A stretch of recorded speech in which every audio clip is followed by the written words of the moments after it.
11 अध्याय 11 पहला आत्मा कौशल भक्षण की सांस। अध्याय 11 पहला आत्मा कौशल भक्षण की सांस। 800 साल पुराना, क्या ये बेहतर नहीं होगा? यू जियाओली बहुत खुश थी। दूसरे मास्टर, मैं इस 800 साल पुराने आत्मा भक्षक को अवशोषित करने की कोशिश करना चाहता हूँ। दूसरे मास्टर की आंखें चौड़ी हो गईं।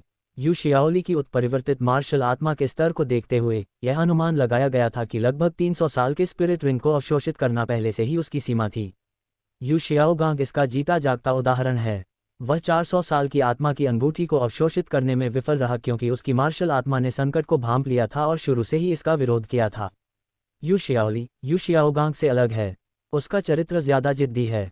मुझे डर है कि चाहे दर्द कितना भी गंभीर क्यों न हो, वह इसे सहन कर पाएगा। लेकिन 800 साल की स्पिरिट रिंग की अवधारणा क्या है? यह कोई स्पिरिट रिंग नहीं है जिसे इस स्तर पर अवशोषित किया जा सके। यहाँ तक कि सबसे प्रतिभाशाली 10वें स्तर का स्पिरिट मास्टर भी इससे उड़ जाएगा। यू शियाओगांग ने भी महसूस किया कि यह बहुत अपमानजनक था और उसे मनाने की कोशिश की। जियोली, यह मत सोचो कि तुम में अच्छी शारीरिक फिटनेस है क्योंकि तुमने बचपन से ही लड़ने का अभ्यास किया है। तुम्हारी आत्मा की अंगूठी की ऊपरी सीमा एक दुर्गम अंतर है। तुम में और एक लापरवाह आदमी के बीच क्या अंतर है? तीसरा भाई यू शियाओजेन भी आया और सलाह दी, दूसरे भाई आपको अधिक सतर्क रहना चाहिए। सबकी सलाह के बावजूद यू शियाओली ने अपना मन बना लिया था। उसकी आंखों में एक तीखी नज़र चमक उठी। अगर मैं मर भी जाऊंगा तो मैं मजबूत बनने की राह पर मरूंगा। ये पूरी जिंदगी काया बने रहने से बेहतर है। एरी, जो राजी करना जारी रखना चाहती थी, शियाओली के शब्दों से प्रभावित हो गई। उसके होठों पर शब्द बदल गए। ठीक कहा, तुम में महत्वाकांक्षा है। यह मेरे यू परिवार का आदमी है। पूरे यू परिवार में वह उन लोगों में से एक है जो यू शियाओली को सबसे अच्छी तरह से जानते हैं। वह इस बच्चे की क्षमता को जानता है, मजबूत बनने के उसके दृढ़ संकल्प को समझता है और शियाओली के साथ सहानुभूति रख सकता है। और कौन है जो इस कलंक को सहने और जीवन भर भ्रम में रहने को तैयार है? इस समय किसी और अनुनय विनय की आवश्यकता नहीं थी। दूसरे मास्टर ने सभी को जल्दी से एस्कॉर्ट के लिए तैयार होने का आदेश दिया। यू शियाओली ने पैर मोड़कर बैठकर 800 साल की आत्मा भक्षण करने वाली ऊर्जा को अवशोषित करना शुरू कर दिया। जैसे ही उसके मन ने आत्मा भक्षी लाश के ऊपर आत्मा वलय के साथ संपर्क स्थापित किया, उसने ज्वार की लहर जैसी एक विशाल शक्ति को अपनी ओर आते हुए महसूस किया। अन्य लोगों को उनके आत्मिक छल्लों के साथ अंतरक्रिया करते देखना और स्वयं उसका अनुभव करना दो पूर्णतः भिन्न बातें हैं।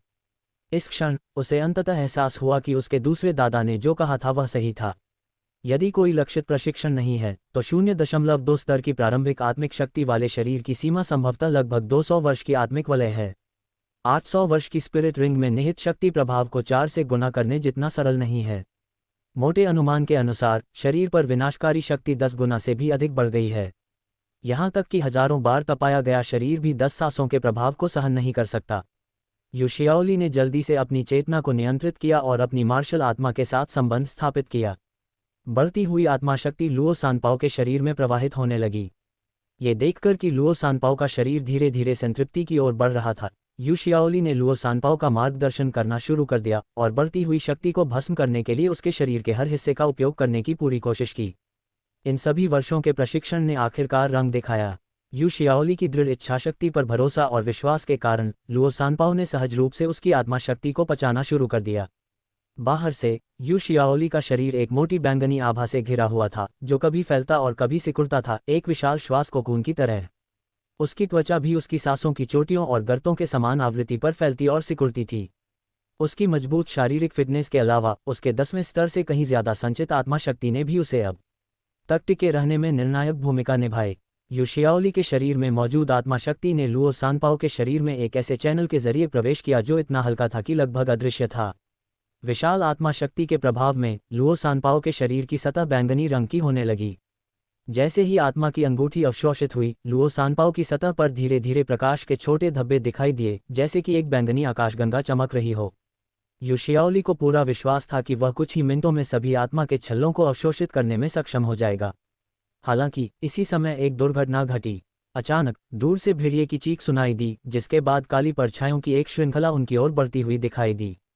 भेड़ियों का झुंड। यद्यपि सटीक संख्या स्पष्ट रूप से नहीं देखी जा सकी, लेकिन एक मोटे अनुमान के अनुसार भेड़ियों की संख्या दर्जनों से कम नहीं थी। वे भेड़िया राजा से बदला लेने के लिए यहाँ आए थे।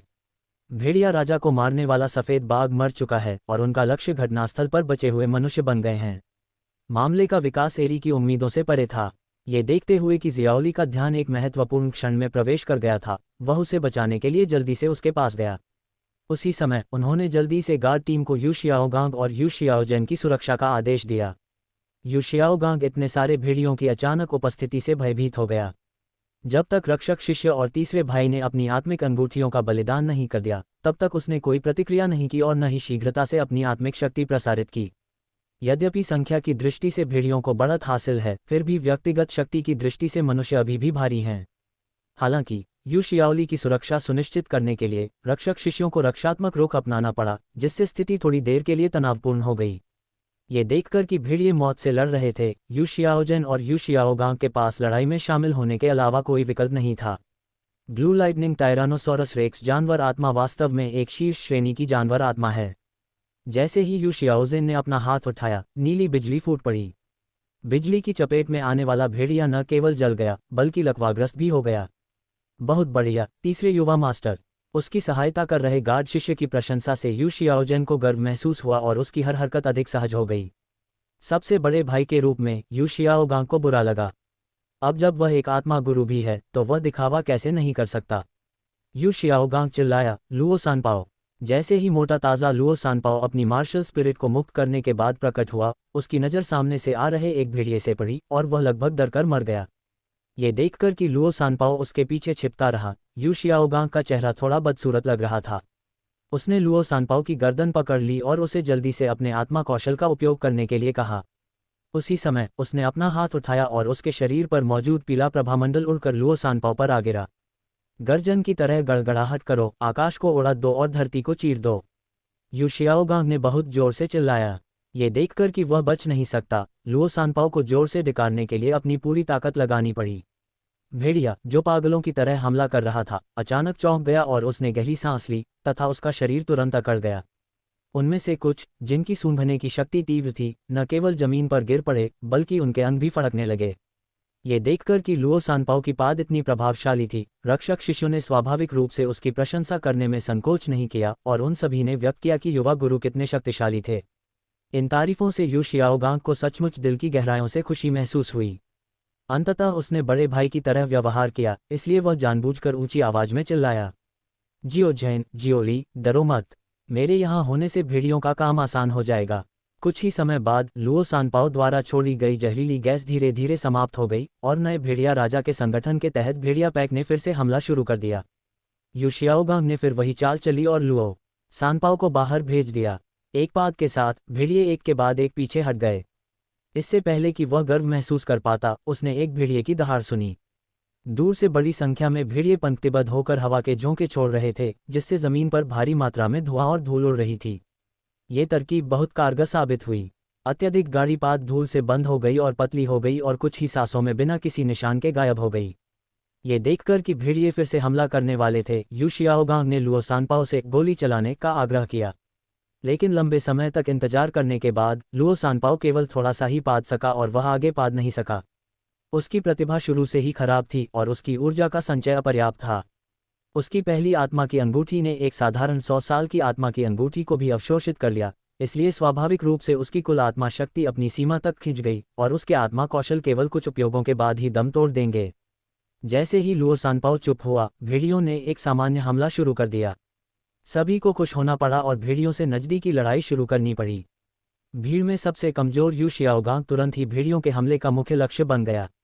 पहरेदार शिष्य ध्यान नहीं दे रहे थे और भेड़िए द्वारा छोड़ी गई पवन ब्लेड एक अजीब कोण से रक्षा के माध्यम से गुजर गई और यू शियाओगांग की ओर उड़ गई।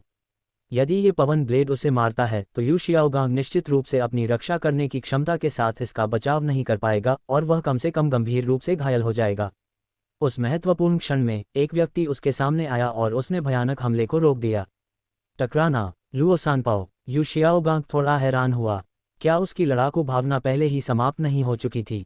ये कहाँ से आए? ये तुम्हारा लुओ सानपाओ नहीं है, ये केवल मेरा है।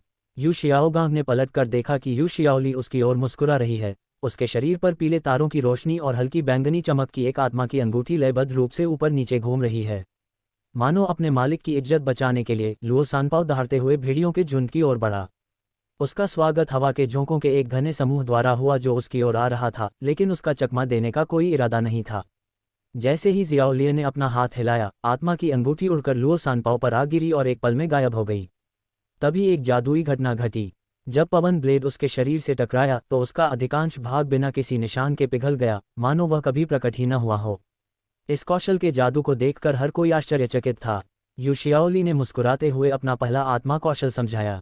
प्रथम आत्मा कौशल, श्वास का भक्षण। आत्मा कौशल का प्रभाव यह है कि 5 मीटर की परिधि में सभी हमलों में निहित सारी आत्मा शक्ति निगल ली जाएगी और अवशोषित हो जाएगी। बेशक इस आत्मा कौशल की अवशोषण क्षमता की एक ऊपरी सीमा होती है। अगर इस पर 25वें स्तर से ऊपर के महान आत्मा गुरु द्वारा हमला किया जाता है तो जो हमला ऊर्जा अवशोषित नहीं हो पाती है वह फिर भी इस पर गिरेगी। जाहिर है, भेड़ियों के इस समूह में बहुत उच्च स्तर के कोई आत्मा जानवर नहीं है और वे मूल रूप से जियोली के लुओ सानपाओ के सामने बचाव को तोड़ने में असमर्थ हैं। यू शियाओली का परिचय सुनने के बाद यू शियाओगांग थोड़ा तिरस्कारपूर्ण नजर आया। पूर्ण रक्षा तो क्या हुआ, मेरा लुओ सानपाओ भी बहुत शक्तिशाली है। जब इसमें पर्याप्त सहनशक्ति नहीं है तो ये कितना शक्तिशाली हो सकता है। लेकिन सच्चाई यह नहीं है जैसा कि यू शियाओगांग ने समझा, क्योंकि पहला आत्मा कौशल भक्षण है, न कि केवल रक्षा। इसलिए अवशोषित ऊर्जा अगले भक्षण के लिए आत्मा शक्ति का स्रोत बन जाएगी। एक निश्चित सीमा तक एक बार भक्षण कौशल सक्रिय हो जाने पर आत्मा की शक्ति लगभग अक्षय हो जाती है। ये सुनकर द्वितीय गुरु सहित सभी लोग इस आत्मिक कौशल से आश्चर्यचकित हो गए। इस आत्मिक कौशल के साथ सभी निकट सीमा हमलों को सफल होने से पहले आत्मिक शक्ति की हानि का सामना करना पड़ता है। यू शियाओली ने आगे कहा, केवल इतना ही नहीं, चूंकि लुओ सानपाओ और मेरे बीच एक टेलीपैथिक कनेक्शन है, इसलिए मैं उसकी आत्मा कौशल का भी उपयोग कर सकती हूँ। लेकिन जब वह बोल रहा था, यू शियाओली अचानक एक गार्ड शिष्य के सामने खड़ा हो गया और एक उड़ती हुई पवन ब्लेड ले ली, जिसे भी निगल लिया गया। बात बस इतनी है कि मैं उसी स्तर की भक्षण क्षमता हासिल नहीं कर सकता। वर्तमान में मैं 3 बंदूक क्षमता का केवल 10% ही हासिल कर सकता हूँ। 1% भी बहुत बड़ी बात है। कम से कम एक हवा का ब्लेड यू शियाओली को खतरे में नहीं डाल सकता। लेकिन जब हम दोनों एक साथ होते हैं तो हम ये काम 100% कर सकते हैं। ऐसा कहने के बाद यू शियाओली भीड़ से बाहर निकली और उस दिशा की ओर चल पड़ी जहां हवा के ब्लेड सबसे अधिक घने थे। अगले ही क्षण लुओ सानपाओ उसके कंधे पर प्रकट हुआ और उन दोनों के चारों ओर एक धुंधला अवरोध दिखाई दिया। हवा के झोंके से निकली सारी धारें बिना किसी निशान के गायब हो गईं। कौशल के इस अद्भुत प्रदर्शन ने सभी को इतना चकित कर दिया कि वे अपना मुंह बंद नहीं कर सके।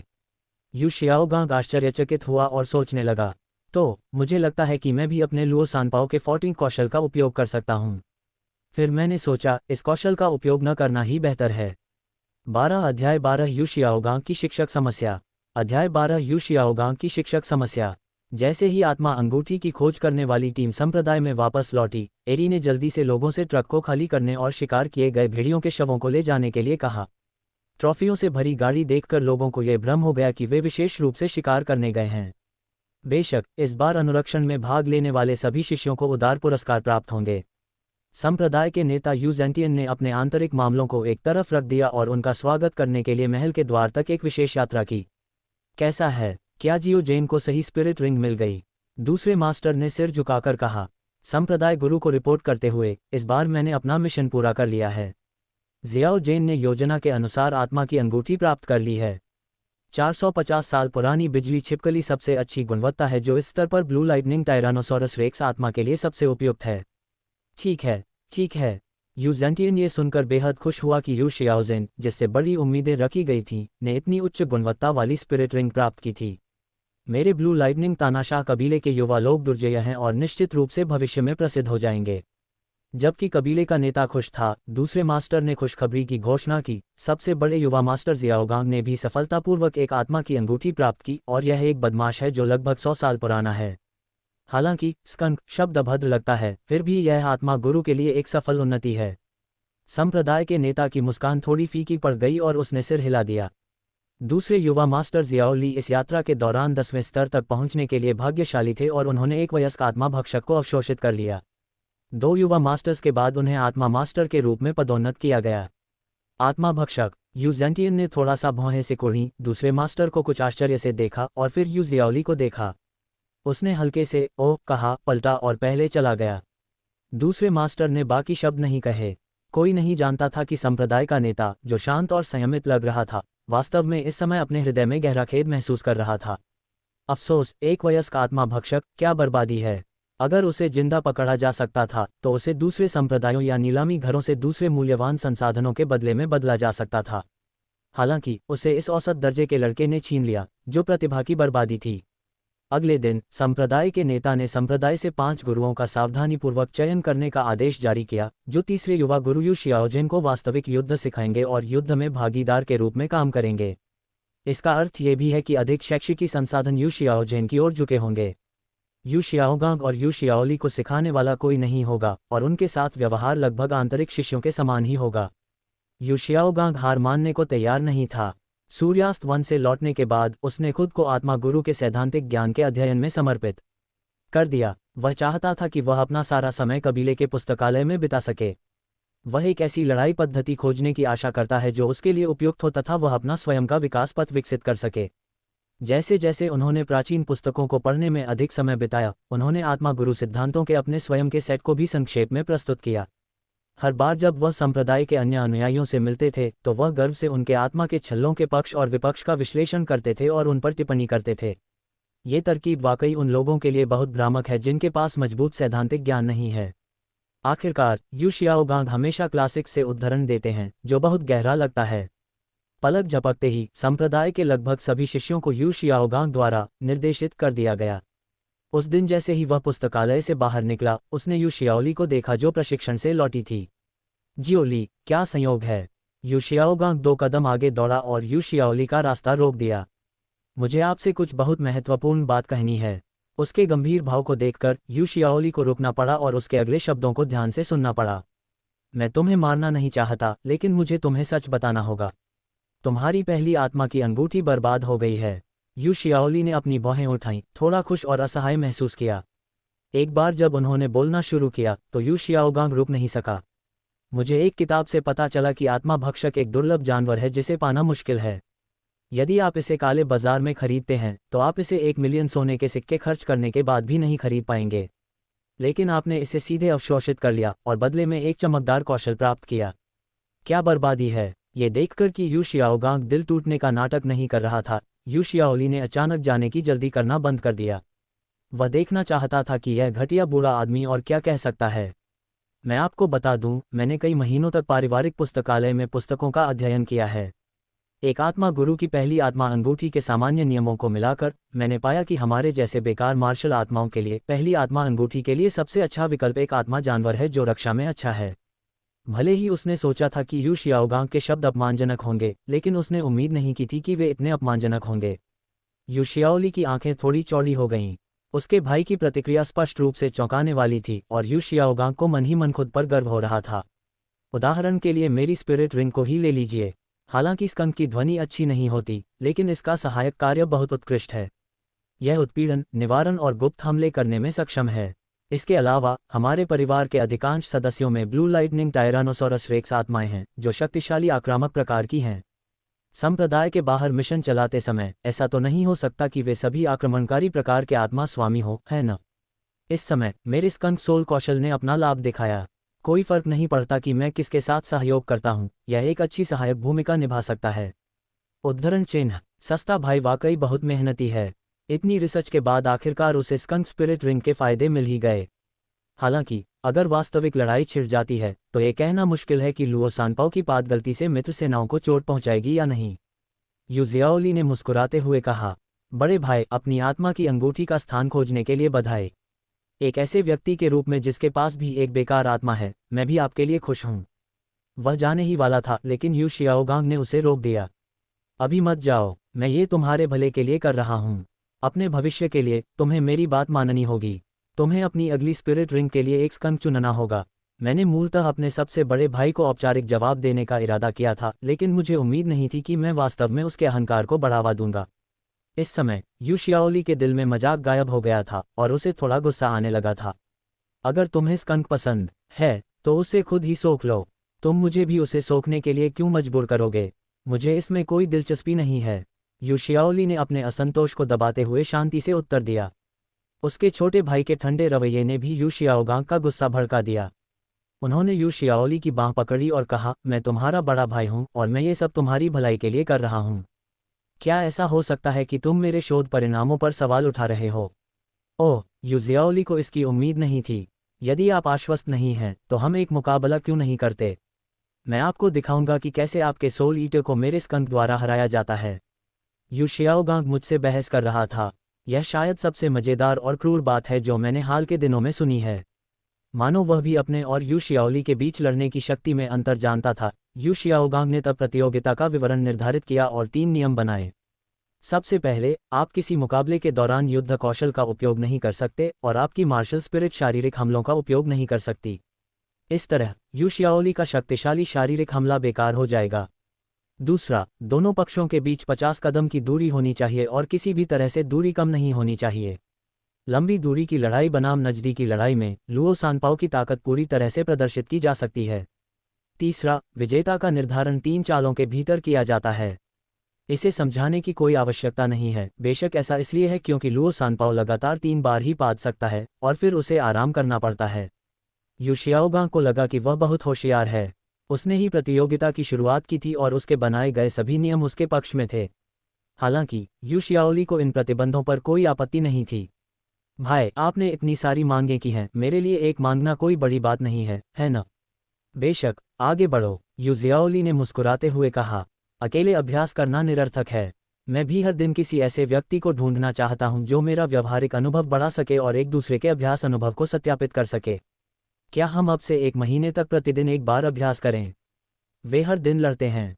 क्या यू शियाओली को दुर्व्यवहार की लत है? बेशक, यू शियाओगांग खुश था। सभी नियम उसके पक्ष में थे। उसे नहीं पता था कि वह ऐसी प्रतियोगिता में कैसे हार सकता है। यू शियाओली को स्पैरिंग मैच में हराना कोई बड़ी बात नहीं होगी। यदि मैं दिन में 1 बार उसे गाली दूं तो कम से कम मैं बाहरी शिष्यों के छोटे समूह में अपना नाम बना लूंगा और लोग मुझे नीची निगाह से नहीं देखेंगे। अगर यह बात संप्रदाय के नेता के कानों तक पहुंचती है तो निश्चित रूप से वह मुझे सुर्खियों में रखने के लिए जो महत्व देते हैं वह एक पायदान ऊपर उठ जाएगा। यह ऐसा होगा जैसे कोई आपको नींद में तकिया दे दे। संप्रदाय में मेरी स्थिति अंततः बदलने लगी है। ये सोचते हुए यू शियाओगांग ने जल्दबाजी में सबसे बड़े मार्शल आर्ट क्षेत्र का उपयोग करने के अधिकार के लिए संप्रदाय में आवेदन किया और उन दोनों ने अखाड़े में लड़ाई शुरू कर दी। सबसे बड़े युवा स्वामी और दूसरे युवा स्वामी एक दूसरे के साथ झगड़ रहे हैं। इस तरह के बड़े उत्साह ने स्वाभाविक रूप से संप्रदाय के अधिकांश शिष्यों को आकर्षित किया। पलक झपकते ही देखने का क्षेत्र अंदर और बाहर 3 परतों के लोगों से घिरा हुआ था। आखिरकार सबसे बड़े और दूसरे युवा गुरु, संप्रदाय के 2 उत्परिवर्तित और बेकार मार्शल आत्माएं, एक दूसरे से लड़ रहे थे और संप्रदाय के अधिकांश शिष्य उत्सुक थे और देखना चाहते थे कि दोनों कैसे लड़ते हैं। 13 अध्याय 13 यात्रा। अध्याय 13 यात्रा। मैदान के बाहर मौजूद शिष्यों ने उन दोनों का उत्साहवर्धन किया और उनके समर्थन की तीव्रता को देखते हुए उनके प्रशंसकों की संख्या लगभग बराबर ही थी। यू शियाओगांग ने पहला कदम उठाया। उसने अपनी आत्मा शक्ति का इस्तेमाल किया। एक पीली आत्मा की अंगूठी उभरी और नीली लुओ सानपाओ उसके सामने गिर गई। दूसरी ओर एक बैंगनी प्रकाश चमक उठा और एक बैंगनी लुओ सानपाओ जो लगभग वैसा ही दिख रहा था प्रकट हुआ, जिसमें यू शियाओली के चारों ओर एक पीले रंग की स्टारलाइट आत्मा की अंगूठी स्पंदित हो रही थी। यू शियाओगांग ने अपने दिमाग का इस्तेमाल करके लुओ सानपाओ को सक्रिय किया, घूमकर यू शियाओली पर अपना निशाना साधा। हल्की सी आवाज के साथ हल्के पीले हरे रंग की गैस बाहर निकली। तेज गंध के कारण आसपास खड़े शिष्यों को जहरीला धुआं सूंघने का मौका मिल गया, इससे पहले कि वह दूसरी ओर फैल जाए। कई लोग मौके पर ही बेहोश हो गए और शिष्यों ने उन्हें उपचार के लिए जल्दी से बाहर निकाला। युवा गुरु की आत्मिक कुशलता मित्र और शत्रु में भेद नहीं करती। सभी को जल्द ही उस बदमाश की ताकत का एहसास हो गया और वे पीछे हट गए, जिससे मैदान में 10 कदम से अधिक की जगह बन गई। पीले हरे रंग का जहरीला धुआं अंततः बैंगनी रंग के लुओ सानपाओ तक फैल गया। उसके शरीर की सतह बैंगनी रंग की हो गई और हवा साफ हो गई। बैंगनी लुओ सानपाओ का पहला आत्मा कौशल ब्रेथ ऑफ डेवोरिंग न केवल मूर्त हमलों को अवशोषित कर सकता है, बल्कि प्रकाश, बिजली, धुआं और गैस जैसे अदृश्य रूपों को भी निगल लिया जाएगा और अवशोषित कर लिया जाएगा। ये देखकर कि सब कुछ उसकी उम्मीदों के अनुरूप था, यू शियाओली आत्मविश्वास से मुस्कुराए। यही कारण था कि वह आसानी से यू शियाओगांग की सभी शर्तों पर सहमत हो गया। हालांकि वह नज़दीकी मुकाबले में प्रतिद्वंद्वी को हरा नहीं सकता था, लेकिन प्रतिद्वंद्वी के तरीके उसे डरा नहीं सकते थे। 3 बार गैस छोड़ने के बाद लुओ सानपाओ की ताकत कम होने लगी और वह सांस लेने के लिए जमीन पर लेट गया। यू शियाओगांग नाखुश दिखे और गहरी आवाज में बोले, आज की प्रतियोगिता बराबरी पर है। हम कल फिर से प्रतिस्पर्धा करेंगे। इतना कहकर वह मुड़ा और चला गया। तुम इतने चिंतित क्यों हो? मैंने अभी तक कोई कदम नहीं उठाया है। यू शियाओली ने अपना हाथ लहराया और बैंगनी लुओ सानपाओ आगे बढ़ा और यू शियाओगांग के गुदा से टकराया। टकराना। आह! यू शियाओगांग चीखकर रिंग से बाहर गिर गई। अपने छोटे से मुंह को ढकते हुए, जो तीव्र दर्द के कारण कसता जा रहा था, उसने पलटकर यू शियाओली को भयंकर नजरों से देखा। मैच देख रहे शिष्य अपनी हंसी रोक नहीं सके, जिससे यू शियाओगांग का चेहरा लाल हो गया। मैं बस इतना ही कह सका कि कल मेरा इंतजार करना। इसलिए वह भाग गया। खेल हारने के बाद यू शियाओगांग ने अपनी गलतियों से सीखने का बीड़ा उठाया और अपनी ऊर्जा पुनः प्राप्त करने के लिए कैफेटेरिया में चला गया। सोयाबीन, शकरकंद और सफ़ेद मूली का एक बड़ा ढेर पैक किया गया था। कहने की ज़रूरत नहीं कि ये सब लुओ सानपाओ को खिलाने के लिए थे। चूंकि उसकी आत्मा शक्ति को कम समय में महत्वपूर्ण रूप से सुधारा नहीं जा सका, जिसके परिणामस्वरूप लुओ सानपाओ के पास कुल मिलाकर केवल 3 राउंड गोला बारूद था, उसने प्रत्येक पाद की शक्ति को बढ़ाने का फैसला किया। जितना अधिक वह खाएगा उतना ही अधिक उसके पास होगा। अगले दिन प्रतियोगिता जारी रही, लेकिन इस बार देखने वाले लोगों ने जानबूझकर काफ़ी जगह छोड़ दी, क्योंकि उन्हें डर था कि कहीं लुओ सानपाओ द्वारा गलती से चोट न लग जाए। जैसी कि उम्मीद थी, यू शियाओली ने उसके गुदा पर जोर से प्रहार किया और वह मंच से नीचे गिर गया। जैसे जैसे दिन बीतते गए, लोगों की दोनों भाइयों के बीच प्रतिस्पर्धा देखने में दिलचस्पी कम होती गई। आखिरकार शुरुआत में तो हर कोई इस बात को लेकर बहुत उत्सुक था कि कौन बेहतर है, लेकिन यू शियाओगांग हमेशा 3 बार फॉट करता था और उनमें से कोई भी यू शियाओली को नहीं लगी। लंबे समय के बाद किसी की भी दिलचस्पी नहीं रही, यहाँ तक कि एरी ने भी इसे केवल एक बार देखा और फिर कभी इस पर ध्यान नहीं दिया। यू परिवार का पिछवाड़ा, यू ज़ेंटियन और यू जियाओज़ेन एक दूसरे के सामने खड़े थे। जियो जेन, अपनी आत्मा की शक्ति का उपयोग करके अपनी पूरी ताकत से मुझ पर हमला करो। हाँ, यू शियाओज़ेन ने सलामी देने के बाद अपनी आत्मा शक्ति को सक्रिय किया। एक पीले रंग की आत्मा की अंगूठी दिखाई दी और नीले रंग की इलेक्ट्रिक टायरानोसोरस रेक्स की छाया उसके पीछे धुंधली दिखाई दी। ड्रैगन की दहाड़ के साथ यू जियाओज़ेन की मुट्ठी बिजली की तरह यू ज़ेंटियन की छाती की ओर जा गिरी। यू ज़ेंटियन ने एक हाथ से ब्लॉक किया और लात मारकर यू शियाओज़ेन को पीछे की ओर उड़ने पर मजबूर कर दिया। ये देखते हुए कि नज़दीकी मुकाबला लाभदायक नहीं था, यू शियाओज़ेन ने कुछ मीटर की दूरी से एक हाथ बढ़ाया और अपनी हथेली से एक बिजली के ड्रैगन पंजा को बाहर निकाल लिया।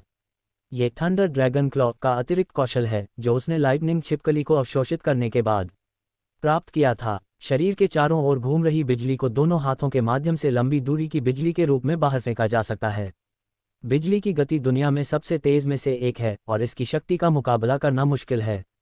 ये चाल एक दुर्लभ और घातक साधन है, चाहे वह एक गुप्त हमला हो या आमने सामने का टकराव। जब यू ज़ेंटियन ने बिजली को आते देखा तो उसका चेहरा गंभीर हो गया। उसने अपने हाथों को पार किया और बिजली को पकड़ने के लिए अपनी आत्मा की शक्ति का इस्तेमाल किया। एक जोरदार गड़गड़ाहट के साथ यू शियाओज़ेन द्वारा छोड़ी गई बिजली संप्रदाय के गुरु के हाथों में कुचल गई। हाँ, जियो जेन, आपकी आत्मा कौशल पहले से ही समान स्तर के विरोधियों से निपटने के लिए पर्याप्त हैं। भले ही ताकत में बहुत बड़ा अंतर था, फिर भी जियो जेन की बिजली ने उसकी हथेलियों को सुन्न कर दिया। यू ज़ेंटियन भी अपने तीसरे पोते की प्रतिभा और विकास दर से बहुत संतुष्ट था। इस बार आप कुछ दिनों में होने वाली संप्रदाय प्रतियोगिता में भाग लेने के लिए टीम का नेतृत्व करेंगे। इस समय यू युवानजेन भी पिछवाड़े में चला गया, झुककर पूछा, पिताजी, आप मुझे ढूंढ रहे हैं?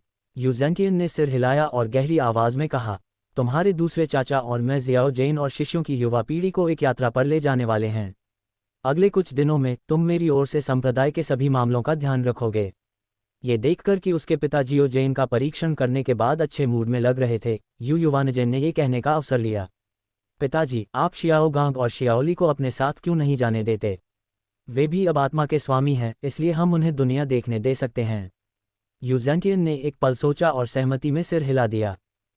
कुछ दिनों बाद एक गाड़ी पर सवार होकर तियानडोहु शहर की ओर जा रहा था। संप्रदाय के नेता यू ज़ेंटियन और यू शियाओजेन पहली गाड़ी में बैठे, जबकि द्वितीय गुरु शियाओगांग और शियाओली दूसरी गाड़ी में बैठे। द्वितीय मास्टर, मैंने इस संप्रदाय प्रतियोगिता के बारे में पहले क्यों नहीं सुना? यात्रा लंबी थी और यू शियाओली ऊब गया था और उसने एरी से एक सवाल पूछा जिसने उसे लंबे समय से उलझन में डाल रखा था। हाँ, क्योंकि संप्रदाय प्रतियोगिता हमारे संप्रदाय के भीतर एक सामान्य नाम है। इसका असली नाम किंग्यांग मीटिंग है। किंग्यांग वसंत का दूसरा नाम है और इसका मतलब ये भी है कि युवा पीढ़ी फल फूल सकती है। शुरू में इस आयोजन में केवल 3 प्रमुख संप्रदाय ही भाग लेते थे, जो हर कुछ वर्षों में आयोजित किया जाता था। इसका उद्देश्य युवा शिष्यों के बीच प्रतियोगिताओं के माध्यम से प्रत्येक संप्रदाय के युवा शिष्यों के बीच आदान प्रदान और मित्रता को मजबूत करना था। आखिरकार हम एक ही रक्त के 3 संप्रदाय हैं और शिष्यों की प्रत्येक पीढ़ी के लिए एक दूसरे के साथ संवाद करना आवश्यक है। 10 वर्ष से भी अधिक समय पहले 3 प्रमुख संप्रदायों के अतिरिक्त फोर एलिमेंट्स अकादमी ने भी हमारे संप्रदाय की गतिविधियों में भाग लेने का अनुरोध करने की पहल की थी। आखिरकार, अगर इन अकादमियों के छात्र अच्छा प्रदर्शन करते हैं और शीर्ष 3 संप्रदायों द्वारा उन पर ध्यान दिया जाता है, तो उन्हें संप्रदाय में शामिल होने का अवसर मिलेगा। जहां तक संप्रदाय का प्रश्न है, तो वह स्वाभाविक रूप से युवा पीढ़ी के उत्कृष्ट आध्यात्मिक गुरुओं को अपने में समाहित करने में बहुत प्रसन्न है। यू शियाओगां का मुंह सिकुड़ गया। उसने खुद से सोचा, अकादमी में वे छात्र हमारे ब्लू लाइटनिंग तानाशाह संप्रदाय में शामिल होने के लिए अपना सर्वश्रेष्ठ प्रदर्शन करने की कोशिश करते हैं, और मैं संप्रदाय में पैदा हुआ था। चूंकि युवा शिष्य प्रतिस्पर्धा करने जा रहे हैं और एक दूसरे से सीखेंगे, तो क्या हमें भी मंच पर जाना होगा? यू शियाओली ने दूसरे मास्टर की कहानी सुनने के बाद पूछा। मैं 10 साल से ज्यादा समय से इस संप्रदाय में हूं, और यह मेरा पहला मौका है जब मैं इसमें भाग ले रहा हूं। जैसा कि उम्मीद थी, मैं पहले आत्मा गुरु के स्तर तक नहीं पहुंच पाया था, और मुझे इसे देखने का मौका भी नहीं मिला। मुझे डर है कि यूजेंटियन इन 2 उत्परिवर्ती मार्शल आत्माओं को हाउटियन संप्रदाय और 7 खजाने ग्लेज्ड संप्रदाय के सामने खुद को शर्मिंदा करने की हिम्मत नहीं करेगा। दूसरे मास्टर ने थोड़ा मुस्कुराते हुए कहा, ये सब संप्रदाय मास्टर की राय पर निर्भर करता है, लेकिन मुझे लगता है कि जियोजेन को मंच पर प्रतिस्पर्धा करने का मौका मिलना चाहिए। आखिरकार, दूसरे मास्टर ने जो नहीं कहा वह ये था कि आखिरकार यू परिवार के पोते ने बड़ी कठिनाई से एक सामान्य ब्लू लाइटनिंग टायरानोसोरस रेक्स आत्मा को जागृत किया था। पिछले 1 दशक से अधिक समय से किंग्यांग सम्मेलन में ब्लू लाइटनिंग संप्रदाय अपने बाहरी शिष्यों पर निर्भर रहते हुए कोई भी सुर्खियां नहीं बना पाया है। ये संप्रदाय गतिविधि गुप्त रूप से 3 प्रमुख संप्रदायों द्वारा प्रतिभाओं को आकर्षित करने और युवा शक्तियों के लिए एक दूसरे के साथ गुप्त रूप से प्रतिस्पर्धा करने की गतिविधि थी। इसके परिणामस्वरूप ब्लू लाइटनिंग संप्रदाय 4 एलिमेंट्स अकादमी की प्रतिष्ठा में शीर्ष 3 संप्रदायों में तीसरा सबसे खराब संप्रदाय बन गया। ये सुनकर कि जियोजेन निश्चित रूप से मंच पर जा सकेगा, यू शियाओगां की अभिव्यक्ति कुछ गंभीर हो गई, और अंत में, जैसे उसने अपना मन बना लिया हो, उसने कहा, दूसरे दादाजी, क्या आप दादाजी से बात कर सकते हैं और मुझे मंच पर प्रयास करने की अनुमति दे सकते हैं? मैं इस बारे में संप्रदाय के नेता से बात कर सकता हूँ। ज़ियाओली, तुम्हारा क्या ख्याल है? दूसरे मास्टर ने मुस्कुराते हुए यू ज़ियाओली को देखते हुए पूछा। मुझे परवाह नहीं है। यू ज़ियाओली, यू ज़ेंटियन के पूर्वाग्रह से थोड़ा असंतुष्ट लग रही थी। यद्यपि वह उनके पोते हैं, फिर भी उन्हें 10 वर्षों से अधिक समय से अन्य संप्रदायों के साथ बातचीत करने का अवसर नहीं मिला है। लेकिन दोबारा सोचने पर, आखिरकार लुओ सानपाओ की एक हानिरहित और मनमोहक पालतू जानवर के रूप में प्रारंभिक उपस्थिति ने यूजेंटियन के लिए इस डोलुओ महाद्वीप में उसका पक्ष न लेना सामान्य बना दिया, जहां मजबूत लोग कमजोर लोगों का शिकार करते हैं। जब तक आप मजबूत नहीं होंगे, आपको बोलने का भी अधिकार नहीं है। एक दिन की यात्रा के बाद ब्लू लाइटनिंग संप्रदाय का काफिला सफलतापूर्वक तियांडर शहर में प्रवेश कर गया। 14 अध्याय 14 महान लड़ाकू आत्मा क्षेत्र, जागरूकता की लड़ाई को देखना। अध्याय 14 महान लड़ाकू आत्मा क्षेत्र, जागरूकता की लड़ाई को देखना। ब्लू लाइटनिंग संप्रदाय की यात्रा का पहला गंतव्य तियांडर ग्रेट सोल फाइटिंग एरेना। तियांडर शहर में ब्लू लाइटनिंग तानाशाह कबीले की स्थिति पर भरोसा करते हुए यूजेंटियन और उनकी पार्टी एक प्रतिष्ठित विशेष मार्ग से गुजरी और सीधे एक उत्कृष्ट दृश्य स्थिति वाले वीआईपी कमरे में पहुंची। कबीले के नेता और दूसरे नंबर के अधिकारी ने टीम का नेतृत्व किया, और यू परिवार की 2 पीढ़ियां और कबीले के उभरते सितारे एक साथ एकत्र हुए। आपके सामने लगे विशाल फर्श से छत तक के क्रिस्टल ग्लास के माध्यम से आप रिंग पर होने वाली हर गतिविधि को स्पष्ट रूप से देख सकते हैं। प्रतियोगिता अभी शुरू नहीं हुई थी, और केवल फाइटिंग स्पिरिट एरेना के कर्मचारी ही रिंग के मध्य में खड़े थे। दूसरे गुरु ने भी अपने शिष्यों को अपना उद्देश्य समझाने का अवसर लिया। यद्यपि आप सभी आत्मा के स्वामी बन गए हैं, फिर भी आप में व्यवहारिक अनुभव की गंभीर कमी है। आखिरकार, एक संप्रदाय के भीतर की लड़ाई रिंग में होने वाली लड़ाई से अलग होती है। संप्रदाय में शिष्यों के लिए साधना के मार्ग मूलतः एक जैसे हैं, तथा पारिवारिक प्रशिक्षण के तरीके भी समान हैं, इसलिए शत्रुओं का सामना करते समय अप्रत्याशित परिस्थितियों का वास्तविक रूप से अनुकरण करना कठिन है। आप जानते हैं, वास्तविक लड़ाई में दुश्मन कुछ भी कर सकता है, वहां इतने सारे प्रतिबंध नहीं होंगे। आप देखेंगे कि ये खिलाड़ी वास्तविक मुकाबले में कैसा प्रदर्शन करते हैं। उनकी प्रतिस्पर्धा आपके लिए अनुभव का काम भी कर सकती है। इस समय मंच से मेजबान की आवाज सुनाई दी, और नीचे बिखरी सीटों पर बैठे दर्शकों की जय जयकार कानों को बहरा कर देने वाली थी। सभी विशिष्ट अतिथियों का स्वागत है।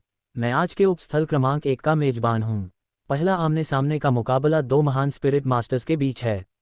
ब्राउन बियर स्पिरिट के साथ 27वें स्तर के आक्रामक स्पिरिट मास्टर, जिसका कोडनेम दा बियाओ है, का सामना फ्रॉस्ट स्पिरिट के साथ 23वें स्तर के कंट्रोल स्पिरिट मास्टर लिंग नू से होगा, जिसने लगातार 6 गेम जीते हैं।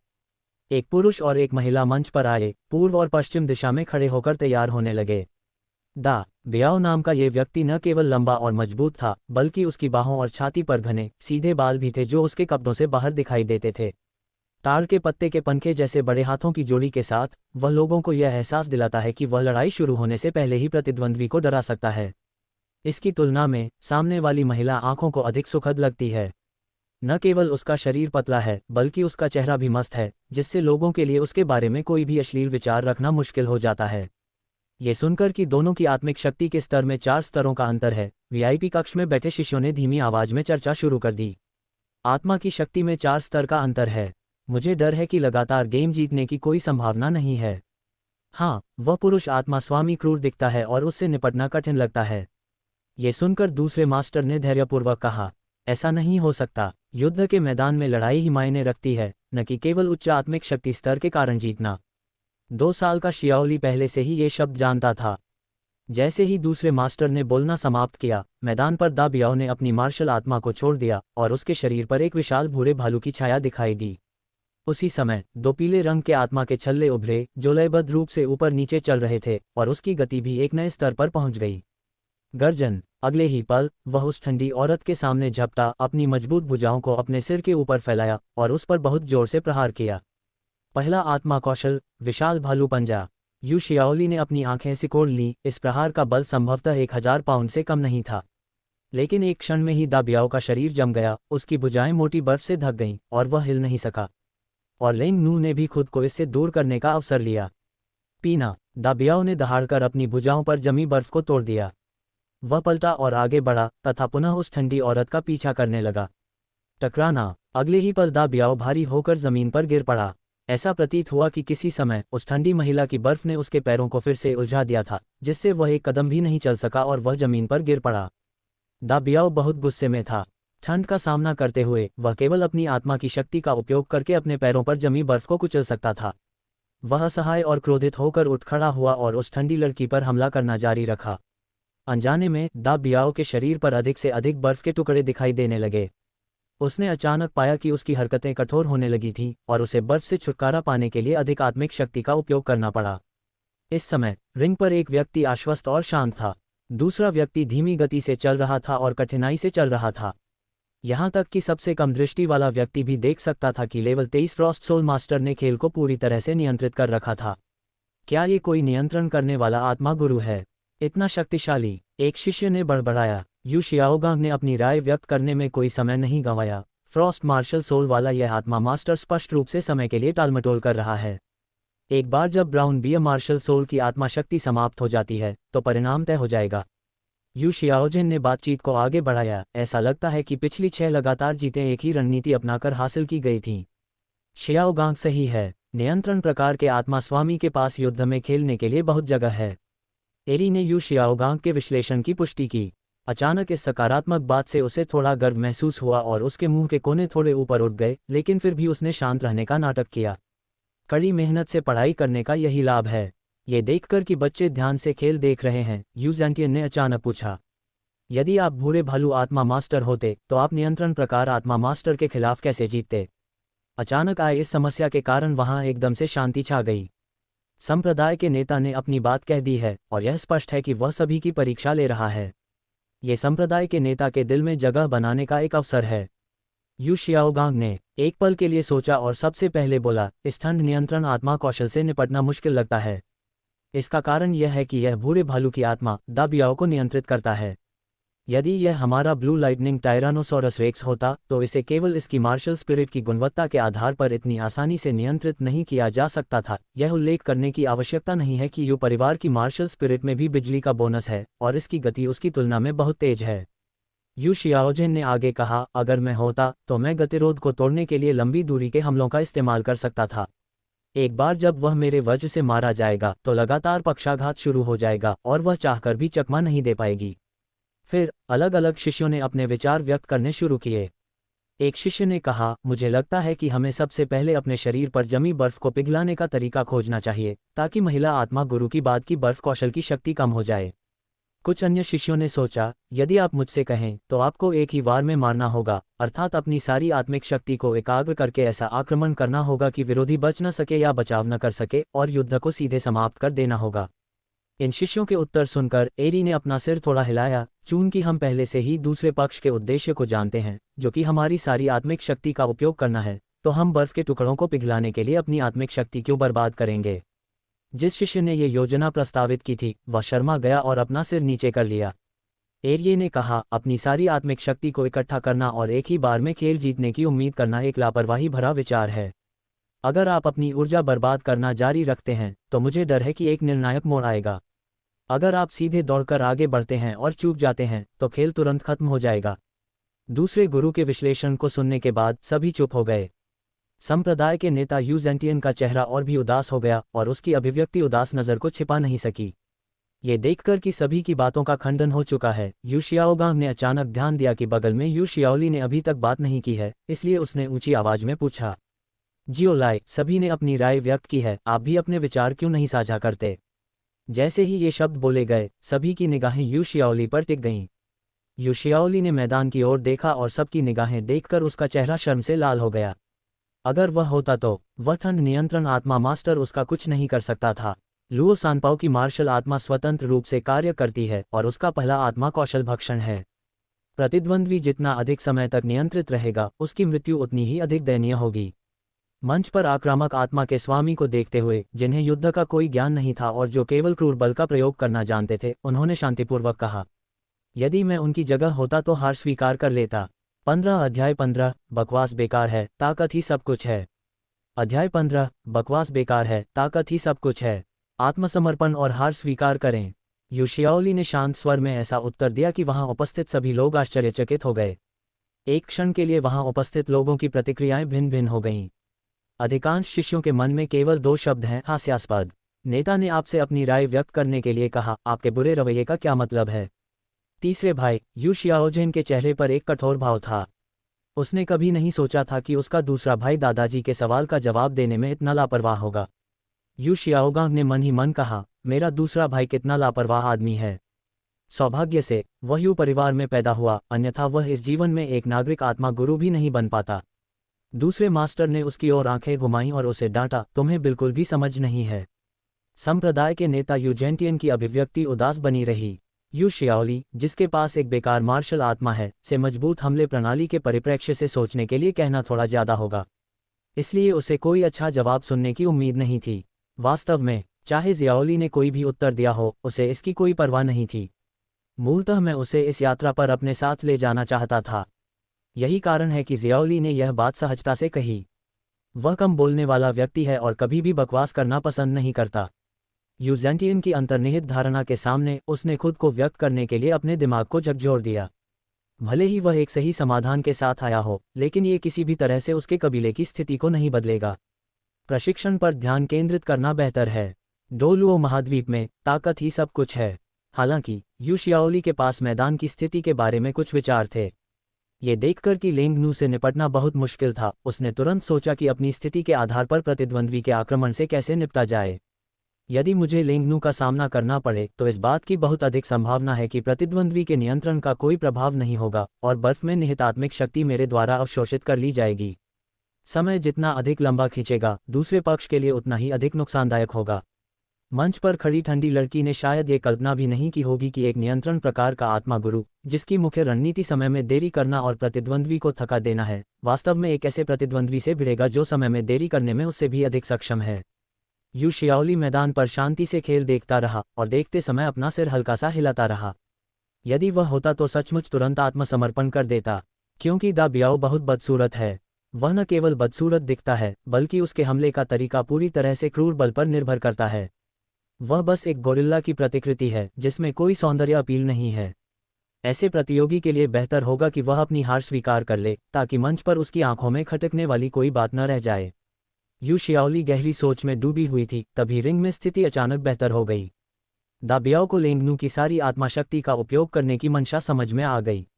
आत्मा शक्ति को बचाने के लिए उसने अपनी छोड़ी हुई अधिकांश आत्मा शक्ति वापस ले ली और अपनी मार्शल आत्मा के अस्तित्व को बनाए रखने के लिए केवल न्यूनतम खपत छोड़ दी। उसने अपनी पहली आत्मा कौशल विशाल भालू हथेली का फिर कभी इस्तेमाल नहीं किया। वह ठंडी महिला से निपटने के लिए केवल अपनी शारीरिक शक्ति पर निर्भर था। आखिरकार, हालांकि प्रतिद्वंद्वी के नियंत्रण कौशल परेशान करने वाले हैं, वे उसे थोड़ी देर के लिए धमकी नहीं दे सकते हैं, लेकिन दोनों के बीच शारीरिक गति और ताकत में अंतर हमेशा मौजूद रहता है। जैसे जैसे समय बीतता गया, लेंगनू के गालों पर पसीने की बूंदें दिखाई देने लगीं। कुछ दूरी बनाए रखने के लिए उसे बार बार हिलना डुलना और चकमा देना पड़ता था। शारीरिक परिश्रम की जो थोड़ी सी मात्रा जमा होती थी, वह भयावह हो जाती थी। धीरे धीरे दा बियाओ का हमला उसके सामने 2 मीटर की दूरी पर स्थित लेंगनू को डराने में सक्षम हो गया, जिससे उसे अपने प्रतिद्वंद्वी को रोकने के लिए अधिक आत्मिक शक्ति का प्रयोग करने तथा अधिक कौशल का उपयोग करने के लिए मजबूर होना पड़ा। कुछ और राउंड के बाद मंच पर ठंडी लड़की सांस लेने के लिए हॉन्फने लगी, लेकिन दा बियाओ की गति मजबूत और मजबूत होती जा रही थी और वह अभी भी उच्च तीव्रता वाले हमले को बनाए रखने में सक्षम था।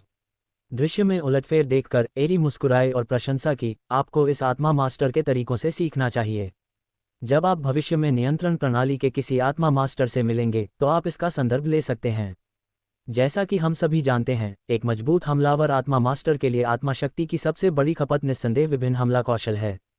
ये बात आसानी से नज़रअंदाज कर दी जाती है कि यदि आप आत्मा कौशल का उपयोग नहीं करते हैं और सिर्फ अपनी मार्शल आत्मा को अस्तित्व में रखते हैं, तो आत्मा शक्ति की खपत बहुत कम होती है।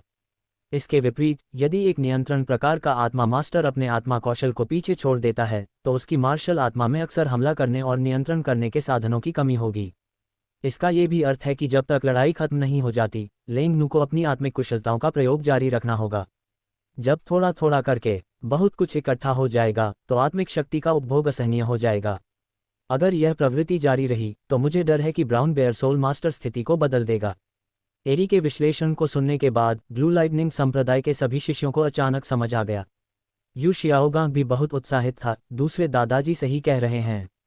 मैं देख रहा हूं कि फ्रॉस्ट सोल मास्टर की सांस पहले से ही फूली हुई है। एक बार जब उसे मारा जाएगा, भले ही यह एक साधारण शारीरिक हमला ही क्यों न हो, वह शायद इसका सामना नहीं कर पाएगा। रिंग पर स्थिति के उलट होने से यू शियाओली को बहुत ज्यादा आश्चर्य नहीं हुआ, लेकिन वह अभी भी दा बियाओ के बारे में बहुत ज्यादा नहीं सोचता था। अगर वह होता, तो वह बहुत पहले ही हमले की तीव्रता बढ़ा चुका होता। अब जबकि लेंगनू की आत्मा शक्ति अपनी सीमा तक पहुंच गई है, यहाँ तक कि उसने जो बर्फ की दीवार बुलाई थी वह भी बहुत कमज़ोर हो गई है। अगर हम अब मौका नहीं लेते, तो हम किस बात का इंतज़ार कर रहे हैं? यदि ऐसा ही चलता रहा, तो लेंगनू की ऊर्जा निश्चित रूप से समाप्त हो जाएगी, लेकिन दा बियाओ द्वारा लगातार अपनी मार्शल स्पिरिट जारी करने से स्थिति कितनी बेहतर हो सकती है। इसके अलावा, नियंत्रण प्रकार के आत्मा स्वामी आमतौर पर अन्य आत्मा स्वामी की तुलना में आत्मा शक्ति नियंत्रण का अभ्यास करने में अधिक समय व्यतीत करते हैं। इसका मतलब यह है कि भले ही आत्मा शक्ति का केवल एक अंश ही बचा हो, नियंत्रण प्रकार के आत्मा स्वामी इसका पूरा उपयोग कर सकते हैं। नियंत्रण प्रकार से तुलना करने और इसका पूर्ण उपयोग करने पर, यह ऐसा कुछ है जो केवल आक्रामक प्रकार के लोग ही करेंगे जब वे पागल हो जाएं। जैसे जैसे दोनों व्यक्ति आक्रमण और बचाव करते गए, उनके बीच की दूरी घटती बढ़ती रही। एक चक्कर में दा बियाओ लेंगनू के सबसे करीब पहुंच गई, 1 मीटर से भी कम दूरी पर। इस समय उसकी आत्मिक शक्ति टूट गई थी। इस समय हमें नियंत्रण कौशल सीमा को तोड़ने के लिए अपनी सभी आत्मा शक्ति का उपयोग करना चाहिए और लेंगनू को अंतिम झटका देने के लिए मजबूत हमले आत्मा कौशल का उपयोग करना चाहिए। यह एक सुनहरा अवसर था, लेकिन उसने इसे गंवा दिया। अगर हम और अधिक मजबूती से लड़ें, तो लड़ाई खत्म होने की कम से कम 80% संभावना है। मैदान पर मौजूद दा बियाओ यह नहीं सुन पा रहा था कि यू शियाओली क्या सोच रहा था। वह अभी भी अपनी योजना के अनुसार लेंगनू की आत्मा शक्ति को खत्म करने का सपना देख रहा था। हालांकि प्रतिद्वंद्वी आत्मिक शक्ति और शारीरिक शक्ति के मामले में बहुत कमज़ोर लग रहा था, फिर भी उसने बिना किसी रुकावट के नियंत्रण बनाए रखा था। इसके विपरीत, युद्ध के दौरान उसकी अपनी आत्मिक शक्ति लगातार कम होती जा रही थी। ये देखकर कि वह अपनी ताकत के अंतिम छोर पर था, दा बियाओ ने अपनी पूरी ताकत से लड़ने का फैसला किया। जब वह अभी भी लेंगनू से 3 मीटर दूर था, तो उसने अपनी आत्मा की आखिरी शक्ति का इस्तेमाल किया। दुर्भाग्यवश, विशाल भालू का पंजा अभी भी उस पर प्रहार करने में असफल रहा और वह अपनी आत्मिक शक्ति की थकावट और शारीरिक शक्ति की कमी के कारण जमीन पर गिर पड़ा। ये खत्म हो गया। 1v1 प्रतियोगिता। हम लेंगनू को लगातार 7 जीत हासिल करने के लिए बधाई देते हैं। मेजबान की आवाज़ ने माइक्रोफोन के माध्यम से प्रतियोगिता के परिणाम की घोषणा की। क्या दा बियाओ वास्तव में हार गया?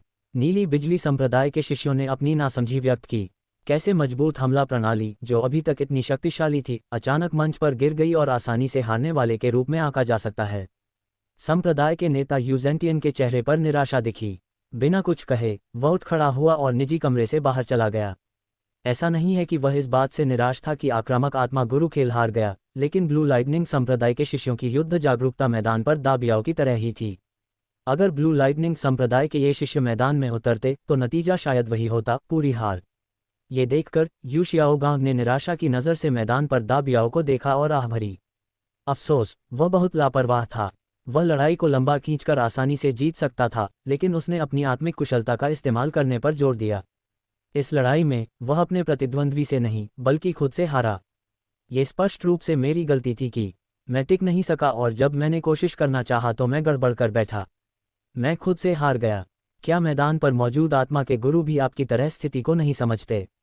यू शियाओली ने अपने दिल में शिकायत की, लेकिन सतह पर कोई भावना नहीं दिखाई। आखिरकार मेरे बड़े भाई हमेशा ऐसे ही हैं, अपनी राय व्यक्त करना पसंद करते हैं। मुझे पिछले कुछ सालों में इसकी आदत हो गई है। 16 अध्याय 16 सबसे बड़े पोते के रूप में यू शियाओगांग की स्थिति को चुनौती दी गई। अध्याय 16 सबसे बड़े पोते के रूप में यू शियाओगांग की स्थिति को चुनौती दी गई। पहले गेम के बाद एरी अपने युवा शिष्यों को 7v7 टीम मैच देखने के लिए ले गया। टीम प्रतियोगिता एक अन्य उपक्षेत्र में आयोजित की जाती है, जो एक शानदार दृश्य के साथ एक प्रतिष्ठित और शानदार कमरा है। कई लोग आरामदायक सोफे पर बैठ गए। 7v7 टीम प्रतियोगिता समग्र टीमवर्क और सामरिक समन्वय पर अधिक ध्यान केंद्रित करती है।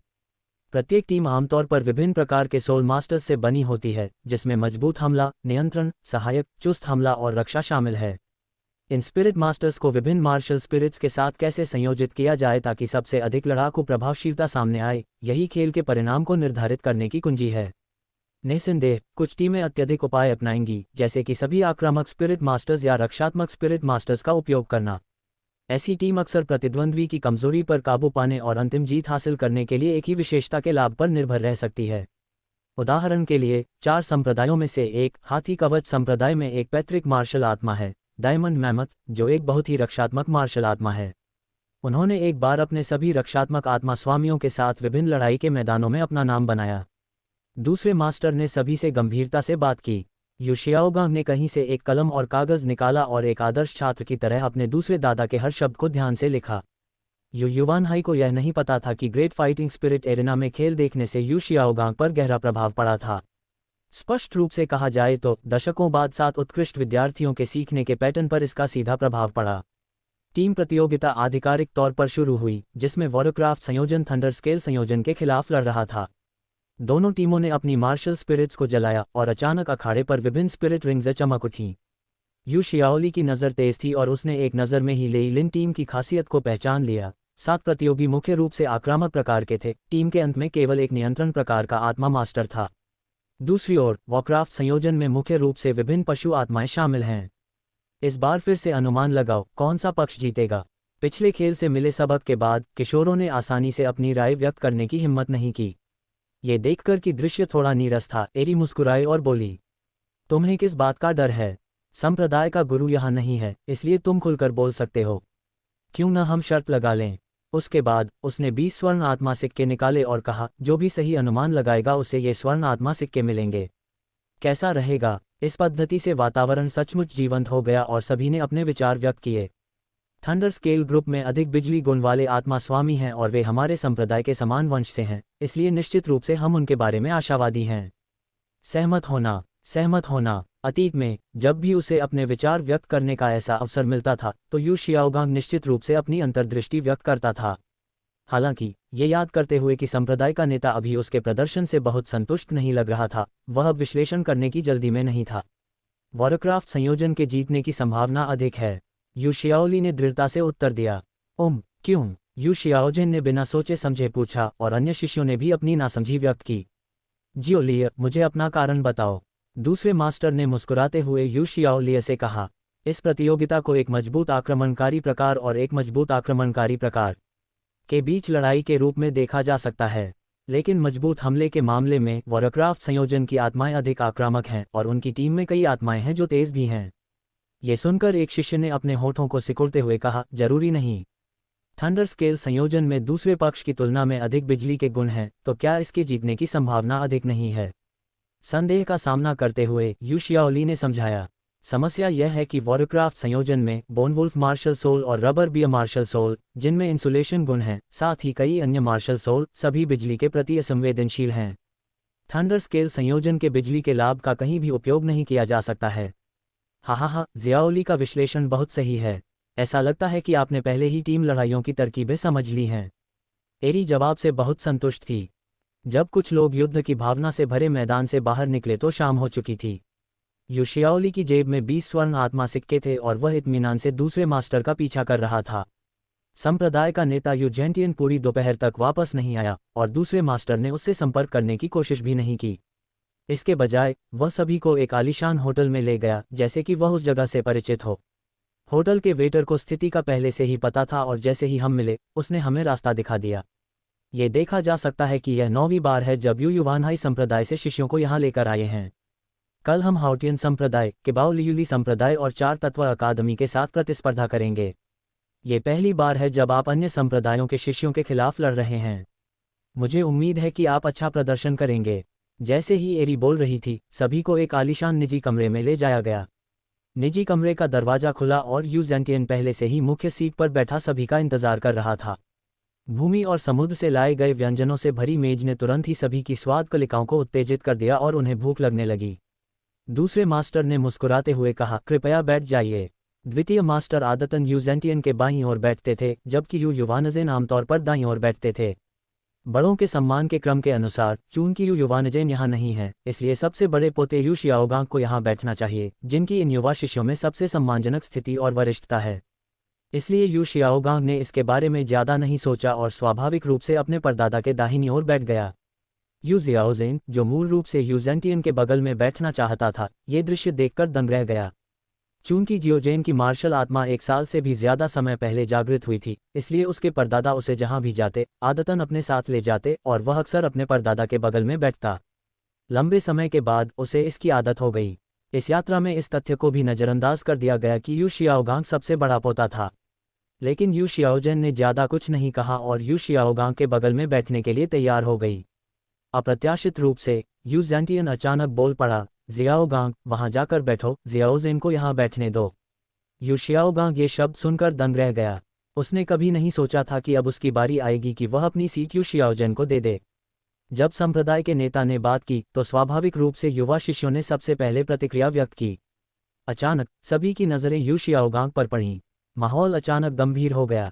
यू शियाओगांग शर्मिंदगी से खड़ा हो गया और अपनी सीट छोड़ दी। मानो जियोजेन को सबसे बड़े पोते की सीट पर बैठने देने का कोई कारण ढूंढते हुए यू जेंटियन ने अपना हाथ हिलाया और कहा, जियोजेन, बैठ जाओ, मुझे तुमसे कुछ पूछना है। हाँ दादाजी। संप्रदाय के नेता के बोलने के बाद यू शियाओजेन ने अब इस बात की परवाह नहीं की कि उसका बड़ा भाई क्या सोचता है और वह यू जेंटियन के बगल में बैठ गया। इस समय यू शियाओगांग का सिर घूम रहा था और उसे चक्कर आ रहा था। उसके बाद उसके दिल में गहरी शर्मिंदगी महसूस हुई। उसकी आंखों की रोशनी बहुत कम हो गई और वह अपने पैरों को दूसरे दादाजी के पास खींच कर ले गया और उस सीट पर बैठ गया जो मूल रूप से यू शियाओली की थी। जियाओली को इसकी परवाह नहीं थी। वह इन बातों पर ज्यादा ध्यान नहीं देना चाहता था, इसलिए वह निजी कमरे के दरवाजे के सबसे नज़दीक वाली सीट पर बैठ गया। भोजन औपचारिक रूप से शुरू हो गया और कई लोग दिल खोलकर खाने लगे और माहौल थोड़ा शांत हो गया।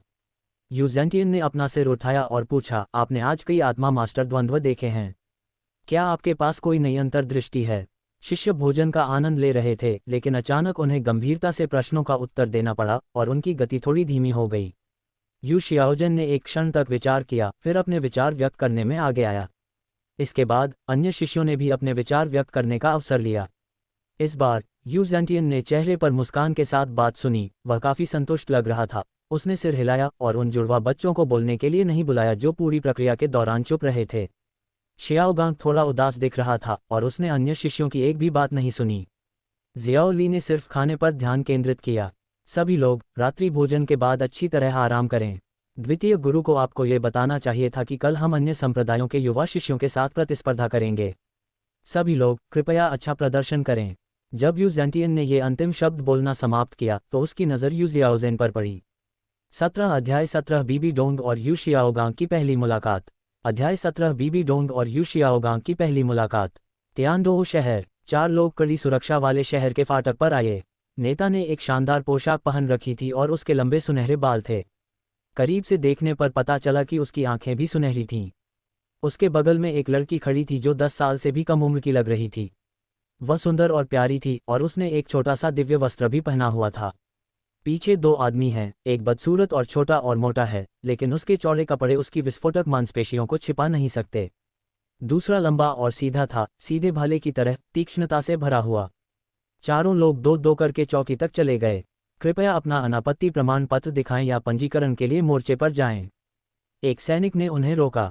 पीछे वाला छोटा और मोटा आदमी आगे बढ़ा और एक गहरे सुनहरे रंग का टोकन दिखाया। उस पर लगे स्पिरिट हॉल के प्रतीक को देखकर सैनिक के चेहरे पर अचानक परिवर्तन आ गया और उसका रवैया तुरंत सम्मानपूर्ण हो गया। स्पिरिट हॉल टोकन, कृपया अंदर आइए। चारों ने फिर भी एक शब्द नहीं कहा और एक साथ शहर में चले गए।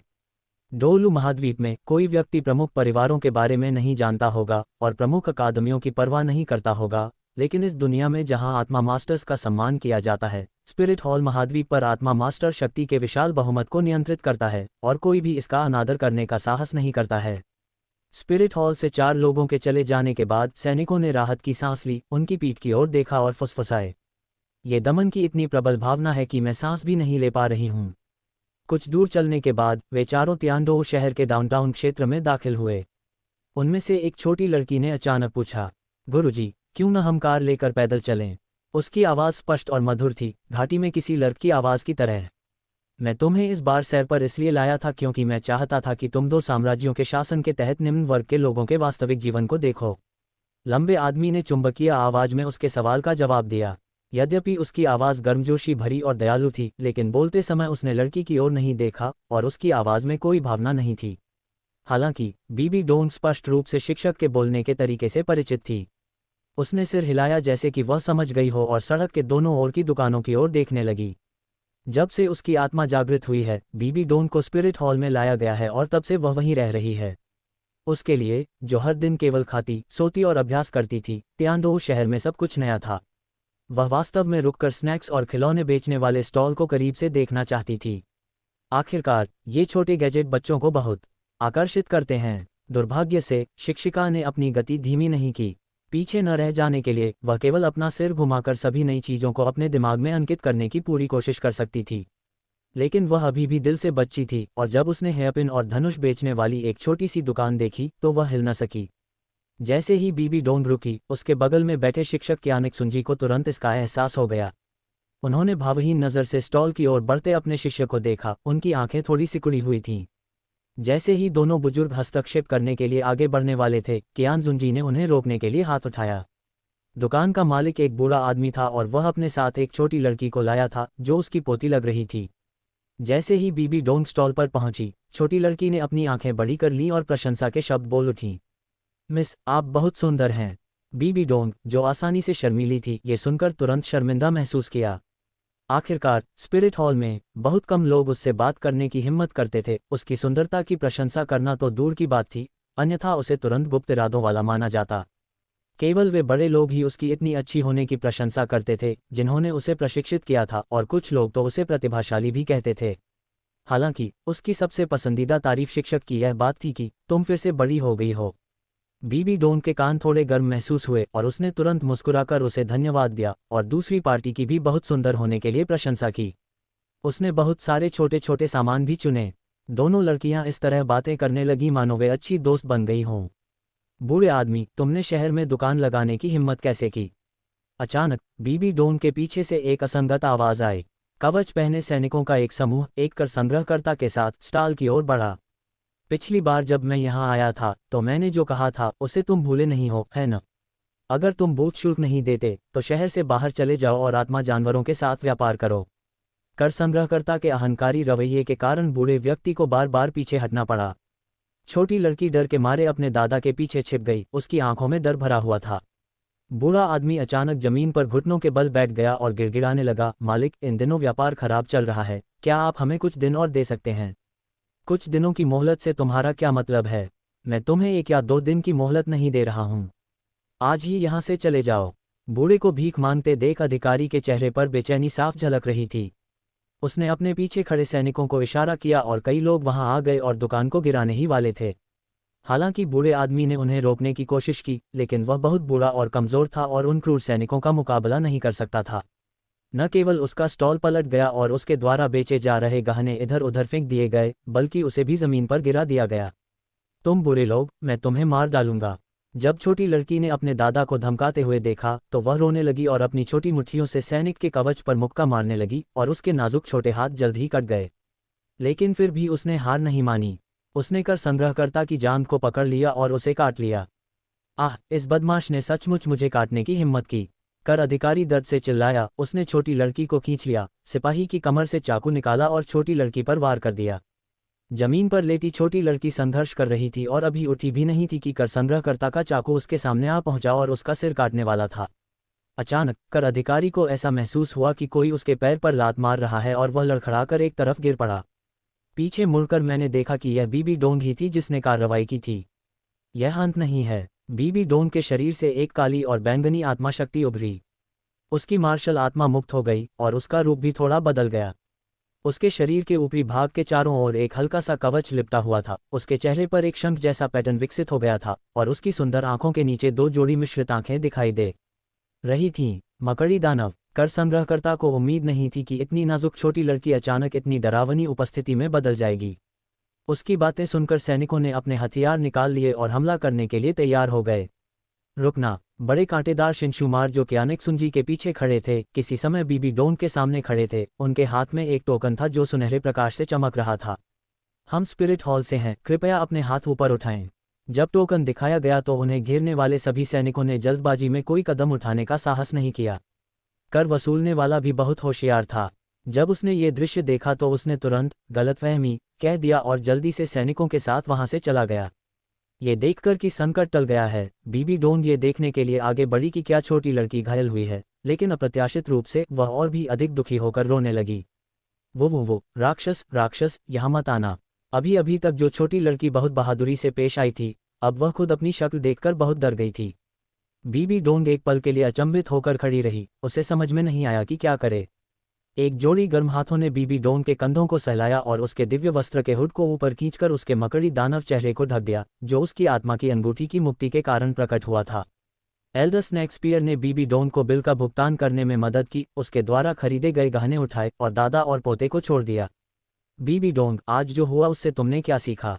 शिक्षक कियान जुंजी की आवाज में अभी भी कोई भाव नहीं था। मुझे नहीं पता, बस मेरे दिल में थोड़ी सी उदासी है। बीबी डोंग का मन उस छोटी लड़की की डरी हुई आंखों से भर गया। तुम्हें बहुत पहले ही इसकी आदत हो जानी चाहिए थी। ये बिल्कुल वैसा ही भय है जैसा मनुष्यों में देवताओं के प्रति होना चाहिए। तुम्हारे चरित्र को अभी भी संयमित करने की आवश्यकता है। रात में तुम्हारे अभ्यास का समय दोगुना होना चाहिए। हाँ गुरुजी। रात। यू शियाओगांग बिस्तर पर करवटें बदलने लगा और वह अकेले ही कमरे से बाहर निकल सका।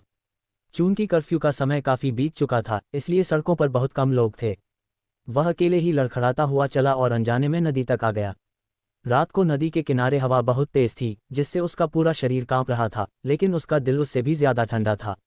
दिन के दौरान उनके दादाजी के कार्यों से उन्हें यह महसूस हुआ कि परिवार में सबसे बड़े पोते के रूप में उनकी स्थिति उनके तीसरे भाई यू शियाओजेन की तुलना में बहुत कम महत्वपूर्ण थी। अपने दादाजी द्वारा अपने तीसरे भाई को देखकर दिखाए गए दयालु भाव के बारे में सोचते हुए और फिर उनके द्वारा स्वयं के प्रति इस्तेमाल किए गए ठंडे और असभ्य लहजे के बारे में सोचते हुए यू शियाओगांग को इतना दुख हुआ कि उसके पास अपनी भावनाओं को व्यक्त करने का कोई रास्ता नहीं था, सिर्फ इसलिए कि मुझमें एक उत्परिवर्तित बेकार मार्शल आत्मा है। उसने लापरवाही से लुओ सानपाओ को बुलाया और प्रतिद्वंद्वी के गोल मटोल शरीर को असहायता से देखा। मानो अपने स्वामी की उदासी को देखकर लुओ सानपाओ यू शियाओगांग के करीब गया और उसके पिंडली को अपने सिर से धीरे से रगड़ा। अचानक, कितनी प्यारी आत्मा है, चांदी की घंटी जैसी एक स्पष्ट आवाज गूंजी, जिसने दुख में फंसे यू शियाओगांग को जगा दिया। जब उसने ऊपर देखा तो उसे एक खूबसूरत छोटी लड़की दिखाई दी जो लंबे लबादे में थी। ध्यान से देखने पर उसके चेहरे पर आंसू के निशान दिखाई दिए। 18 अध्याय 18 दो लोग जिन्होंने एक दूसरे को छुड़ाया। अध्याय 18 दो लोग जिन्होंने एक दूसरे को छुड़ाया। प्यारा। क्या कोई ऐसा है जो लुओ सानपाओ का वर्णन करने के लिए मोटा सुअर, बेकार या घृणित के स्थान पर प्यारा शब्दों का प्रयोग करता है? ये कुछ ऐसा था जिसकी यू शियाओगांग ने कभी कल्पना भी नहीं की थी। उसे करीब से देखने पर उसे लगा कि वह एक प्यारी सी बच्ची है। उसने अवचेतन रूप से उसका खंडन नहीं किया, बल्कि असहाय होकर मुस्कुराया। केवल आप ही कहेंगे कि लुओ सानपाओ सुंदर है, लेकिन सुंदर होने का क्या मतलब है? अगर मैं चुन सकता तो मैं चाहूंगा कि मेरी मार्शल भावना सुंदर होने के बजाय शक्तिशाली हो। ये काम क्यों नहीं करता? छोटी लड़की लुओ सानपाओ के करीब गई और ध्यान से उसके सिर को छुआ। हालांकि लुओ सानपाओ आमतौर पर सुस्त और मूर्ख दिखता है, लेकिन जब वह एक सौम्य लड़की से मिलता है तो उसके शरीर में एक खास जीन तुरंत जाग जाता है। उसने अपनी आंखें सिकोड़ लीं, अपना सिर छोटी लड़की की हथेली पर रगड़ने लगा और समय समय पर अपनी जीभ से उसकी उंगलियां चाटने लगा। हे टिल्डा, शायद चाटे जाने से खुजली होने के कारण शाम की हवा में समय समय पर छोटी लड़की की स्पष्ट हंसी सुनाई देती थी। कम से कम अब तो यह मुझे खुश करता है। छोटी लड़की ने जल्द ही लुओ सानपाओ के साथ खेलना शुरू कर दिया। उसने बस लुओ सानपाओ का विशाल सिर उठाया और उसे अपने चेहरे पर रगड़ा। लुओ सानपाओ ने उत्साह से छोटी लड़की के चेहरे को चाटा, मानो उसे आखिरकार कोई ऐसा व्यक्ति मिल गया हो जो उसकी सराहना करता हो। दुर्भाग्यवश अगले ही पल इसके मालिक यू शियाओगांग ने बेरहमी से इसका असली रूप उजागर कर दिया। इसका मुख्य कौशल पादना है, जो बहुत अश्लील है। यू शियाओगांग की बातें सुनकर छोटी लड़की हंस पड़ी। पाद, हा, ये वाकई मज़ेदार है। क्या इसका मतलब यह नहीं है कि आप जितनी ज़्यादा सफ़ेद मूली खाएंगे उतनी ही ज़्यादा पादेंगे? हा टिल्डा, यू शियाओगांग ने आश्चर्य से लड़की की ओर देखा। वह लुओ सानपाओ को पकड़कर उसे धीरे से हिला रही थी। इस समय यू शियाओगांग के मन में केवल एक ही विचार था, महान दिमाग एक जैसा सोचते हैं। वह इतने लंबे समय से लुओ सानपाओ के साथ था कि उसने धीरे धीरे अपनी ऊर्जा को पुनः प्राप्त करने के लिए सफ़ेद मूली खाने का तरीका सीख लिया। लड़की के सुझाव से उसे यह एहसास हुआ कि वह और लुओ सानपाओ बहुत अच्छी तरह से मिलते हैं। यू शियाओगांग चिंता से भरे स्वर में पूछने से खुद को रोक नहीं सका, बहुत देर हो चुकी है, तुम्हारी जैसी छोटी लड़की बाहर घूम रही है, क्या तुम्हें खतरे का सामना करने का डर नहीं है? मुझे किस खतरे का सामना करना पड़ सकता है? लड़की ने बेपरवाही से उत्तर दिया। ये कहने के बाद वह अचानक रुकी और जब दोबारा बोली तो उसकी आवाज़ धीमी हो गई। अगर मैं सचमुच किसी बुरे आदमी से मिलूंगी तो मुझे डर है कि खतरा उसी को होगा, मुझे नहीं। वह बहुत आत्मविश्वासी है। वह किसी शक्तिशाली परिवार की पसंदीदा बड़ी बेटी होगी। परिवार में अपनी वर्तमान स्थिति के बारे में सोचते हुए यू शियाओगांग फिर से उदास हो गया। इस समय लुओ सानपाओ को पता लग गया कि उसे क्या करना चाहिए। वह यू शियाओगांग के पैरों के बीच घूमने लगा और उसके साथ लुका छिपी खेलने लगा। इस कार्य से बीबी डोंग आश्चर्यचकित हो गया और उसने लुओ सानपाओ की चतुराई की जोरदार प्रशंसा की। अपनी अपनी चिंताओं से घिरे दो लोगों के बीच का माहौल अचानक लुओ सानपाओ की वजह से शांत हो गया। दोनों पुरुषों और कुत्ते ने खूब मौज मस्ती की। लुओ सानपाओ ने एक एक करके अपने विशेष कौशल दिखाए। कभी कभी वह अपने अगले पैरों को जमीन से उठाकर हाथों से दिल का आकार बनाता, कभी जोड़ घटाव करता, जिससे लड़की लगातार हंसती रहती और उसका गोरा चेहरा उत्साह से लाल हो जाता। उसके प्रभाव से यू शियाओगांग का मूड भी सुधर गया। एक पल ऐसा आया कि उसे दुनिया में कुछ भी महसूस नहीं हो रहा था। बस लुओ सानपाओ उसके सामने दौड़ रहा था और कूद रहा था और लड़की हंस रही थी और ताली बजा रही थी। उस रात यू शियाओगांग का दिल अचानक तेजी से धड़कने लगा। यह उसके जीवन में पहली बार था जब वह अपनी मार्शल आत्मा के उत्परिवर्तन के कारण खुश महसूस कर रहा था। खुशी के पल हमेशा कम होते हैं और हर खुशी अंततः भाग्य द्वारा जबरन बाधित कर दी जाती है। किसी समय एक लंबा व्यक्ति उन दोनों के सामने आकर खड़ा हो गया था। यू शियाओगांग ने लंबे लबादे में उस मध्यम आयु वर्ग के व्यक्ति को गंभीर भाव से देखा। उसे समझ में नहीं आया कि उसके अचानक प्रकट होने का क्या मतलब है, लेकिन लड़की उसे जानती हुई लग रही थी। वह तुरंत खड़ी हो गई और अपने उसी संयमित व्यवहार में लौट आई जैसा पहली बार मिलने पर था। मिस सेंट, अब वापस जाने का समय हो गया है, आदमी ने आदरपूर्वक कहा। यह बिल्कुल वैसा ही है जैसा मैंने सोचा था। यू शियाओगांग ने सुनते ही समझ लिया। ये लड़की निस्संदेह एक प्रसिद्ध परिवार से थी, लेकिन उसे नहीं पता था कि वह किस स्कूल से थी। लड़की ने उस आदमी से कोई बातचीत नहीं की जो उसका अंगरक्षक होने वाला था। उसने उसकी तरफ देखा तक नहीं। वह बस पलट गई और जाने के लिए तैयार हो गई। कुछ कदम चलने के बाद वह अचानक मुड़ी और मुस्कुराए। वैसे इतने लंबे समय तक मेरे साथ रहने के लिए धन्यवाद, मैं बहुत खुश हूँ। आपका नाम क्या है? मेरा नाम यू शियाओगांग है। हा, आपका नाम भी प्यारा है, लड़की ने मुस्कुराते हुए कहा और मुड़कर चली गई। ये देखकर यू शियाओगांग ने बिना समय गंवाए पूछा, तुम्हारा नाम क्या है? मेरा नाम बीबी डोंग है। मुझे उम्मीद है कि अगर हमें मौका मिला तो हम फिर मिलेंगे। बीबी डोंग ने विशेष रूप से लुओ सानपाओ को हाथ हिलाया और गार्डों के साथ चली गई। जाते समय उसके हल्के और फुर्तीले कदमों से यह अनुमान लगाया जा सकता है कि आज रात उन दोनों के साथ समय बिताने से उसका मूड अच्छा हो गया। बीबी डोंग, यू शियाओगांग ने बार बार नाम पर विचार किया, लेकिन कोई फायदा नहीं हुआ। सिर्फ उसके नाम से ही लगता है कि वह न तो किसी मशहूर परिवार की वंशज है और न ही किसी संप्रदाय की सदस्य है। कम से कम मैंने तो उसके बारे में कभी नहीं सुना। संप्रदाय के बुजुर्गों से पूछने का मौका ढूंढो, शायद वह उसके गुरु का पता लगा सके। यू शियाओगांग उसे बेहतर तरीके से जानने की इच्छा रखता है। रात में यू शियाओगांग काफ़ी देर तक नदी के किनारे बेवकूफ़ी से बैठा रहा। समय समय पर मुझे बीबी डोंग की हर मुस्कान और हर भाव याद आ जाता। अगले दिन, क्योंकि यह एक बहुत ही महत्वपूर्ण प्रतियोगिता थी, ब्लू लाइटनिंग टाइरेंट कबीले के सभी लोग जल्दी उठ गए और निकल पड़े। पहले के विपरीत आज की यात्रा का गंतव्य ग्रेट फाइटिंग स्पिरिट एरेना नहीं है, बल्कि एक क्लब है जो बहुत ही साधारण सा दिखता है। किसी ने यह अनुमान नहीं लगाया था कि यहाँ जो होने वाला था वह शीर्ष 3 संप्रदायों के युवा शिष्यों के बीच प्रतियोगिता थी। उन्होंने इस प्रतियोगिता को गैर सार्वजनिक तरीके से आयोजित करने का निर्णय इसलिए लिया है क्योंकि तीनों संप्रदाय नहीं चाहते कि इस मामले को ज़्यादा प्रचारित किया जाए। आखिरकार आज जो युवा पीढ़ी सामने आई है वही संप्रदाय के भावी उत्तराधिकारी या बुजुर्ग होंगे। कोई नहीं बता सकता कि उनमें कितने सोल डोलुओ और टाइटल डोलुओ होंगे। शत्रुतापूर्ण ताकतों की नज़र में ये सभी भविष्य के विरोधी हैं। अगर इन्हें शुरू में ही कुचल दिया जाए तो यह निश्चित रूप से जीत का सौदा होगा। मंच पर केवल 3 मुख्य सीटें हैं जो ब्लू लाइटनिंग तानाशाह संप्रदाय, हाउटियन संप्रदाय और 7 खजाने ग्लेज्ड टाइल संप्रदाय के नेताओं की सीटों के अनुरूप हैं। दोनों पक्षों में 4 एलिमेंट्स कॉलेजों के नेता और उनके संबंधित उत्कृष्ट छात्र प्रतिनिधि मौजूद हैं। जब यूजेंटियन संप्रदाय के शिष्यों को कार्यक्रम स्थल में ले गए तो अन्य 2 संप्रदायों के नेता पहले से ही मंच पर मजबूती से बैठे हुए थे। ब्लू लाइटनिंग तानाशाह कबीले के आगमन ने मैदान में सभी का ध्यान आकर्षित किया। उसे देखकर हाउटन संप्रदाय के नेता तांग यू और केबाओ लियुली संप्रदाय के नेता निंग हुआइजिन दोनों उसका अभिवादन करने के लिए खड़े हो गए। उपस्थिति से देखते हुए हाउटियन संप्रदाय के तांग यू और यूजेंटियन समान ऊंचाई के हैं, लेकिन यूजेंटियन की तुलना में उनकी बाहों की मांसपेशियां अधिक स्पष्ट लगती हैं और उनकी उपस्थिति अधिक अव्यवस्थित है। निंग हुआइजिन का शरीर पतला है, चेहरे की विशेषताएं नाजुक हैं तथा उसकी भौहों के बीच सौम्यता और विनम्रता है। यूजेंटियन ने दिल खोलकर हंसते हुए उनका अभिवादन करने की पहल की। मेरे 2 संप्रदाय गुरु, आप कैसे हैं? हा हा हा। तांग यू और निंग हुआइजिन यूजेंटियन के पास गए और मुस्कुराते हुए उनका अभिवादन किया। पूरे महाद्वीप के सबसे शक्तिशाली संप्रदायों का प्रतिनिधित्व करने वाले 3 नेता एक साथ खड़े हुए। 19 अध्याय 19 3 संप्रदायों की युवा पीढ़ियों के बीच प्रतिस्पर्धा। अध्याय 19 3 संप्रदायों की युवा पीढ़ियों के बीच प्रतिस्पर्धा। भाइयों, बहुत समय हो गया मिलते हुए। तांग यू आगे बढ़ी और मुस्कुराते हुए जवाब दिया। इस वर्ष की संप्रदाय प्रतियोगिता निश्चित रूप से बहुत जीवंत होगी। इसके बाद निंग हुआइजिन आगे बढ़े, थोड़ा झुके और शालीनता से सलाम किया। जब से हम आखिरी बार मिले थे तब से बहुत समय बीत चुका है। संप्रदाय मास्टर निंग अभी भी पहले की तरह सुंदर हैं। 7 खजाने ग्लेज्ड टाइल संप्रदाय के आध्यात्मिक कौशल उत्कृष्ट हैं और मुझे विश्वास है कि वे आज चमकेंगे। हाँ, मैं भाई यू को उनके अच्छे शब्दों के लिए धन्यवाद देना चाहता हूँ। ऐसा कहने के बाद यूजेंटियन ने चारों ओर देखा। मैं तांग हाओ और तांग जियाओ को क्यों नहीं देख पा रहा हूँ? तांग हाओ 20 साल की उम्र में ही कुछ हद तक मशहूर हो चुका है और उसे एक युवा शिष्य भी माना जाता है। तार्किक रूप से उसे आकर प्रतियोगिता में शामिल होना चाहिए। इस बदमाश की आत्मा शक्ति पहले ही 50वें स्तर को पार कर चुकी है।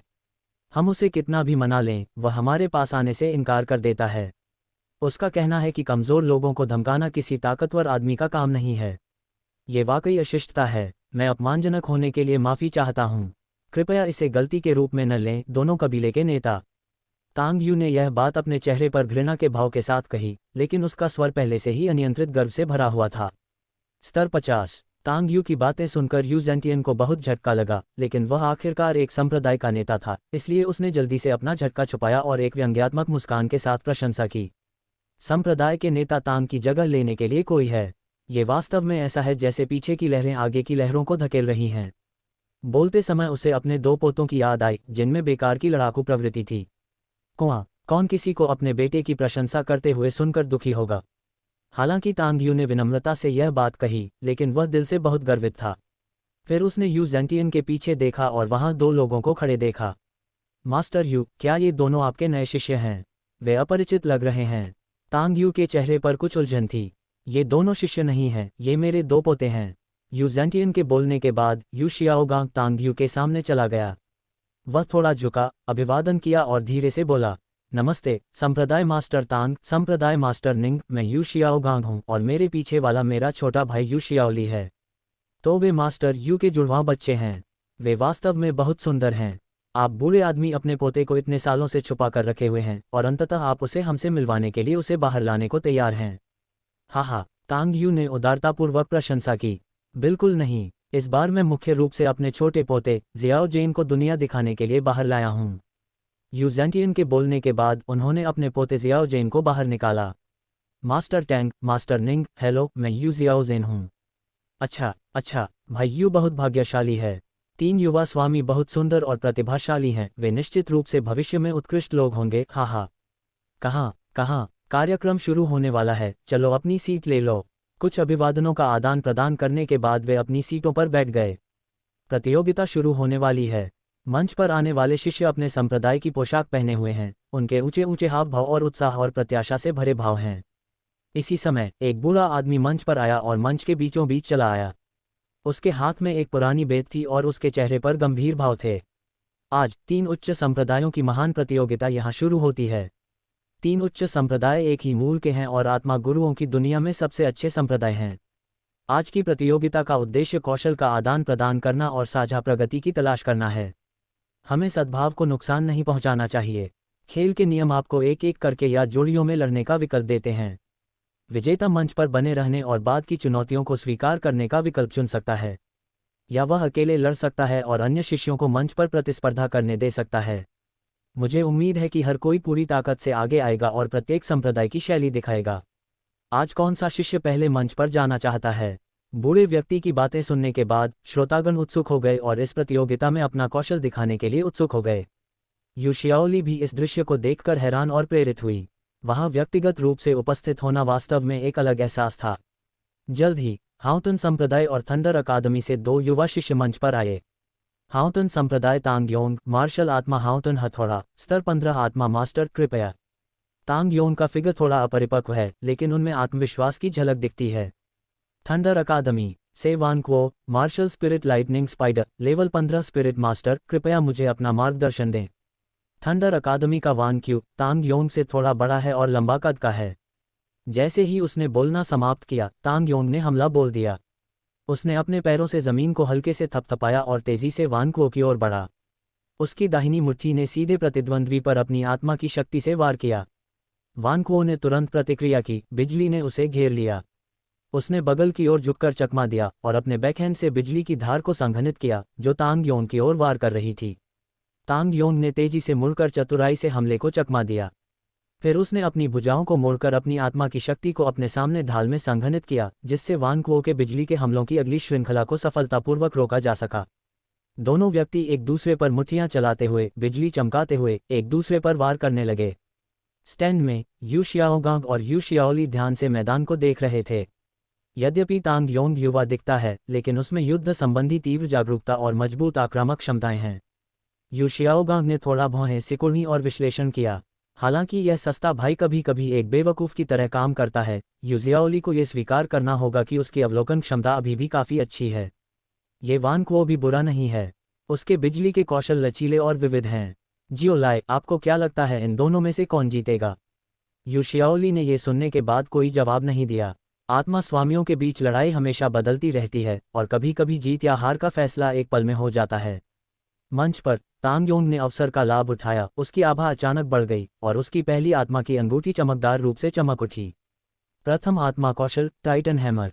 वह जोर से चिल्लाया और उसके हाथ में हवा से एक बहुत बड़ा युद्ध हथौड़ा प्रकट हुआ। हथौड़े पर लगे रून सुनहरे प्रकाश से चमक उठे। ये भारी बल के साथ वान क्वो की ओर टूट पड़ा। प्रथम आत्मा कौशल ईश्वर लॉकिंग रिंग। वान क्वो ने लापरवाही बरतने की हिम्मत नहीं की और तुरंत अपना पहला आत्मा कौशल सक्रिय कर दिया। उसके हाथों से अनगिनत बिजली के बोल्ट निकले और तेजी से हवा में एक विशाल गोलाकार प्रकाश जाल का निर्माण करते हुए तांग योंग को ढक लिया। बूम! एक जोरदार धमाके के साथ सुनहरा हथौड़ा बिजली के जाल से हिंसक रूप से टकराया। शक्तिशाली ऊर्जा प्रभाव एक तूफान की तरह फैल गया और चमकदार रोशनी ने किसी की आंखें खोलना असंभव बना दिया। ये क्लियर स्काई हैमर की शक्ति है।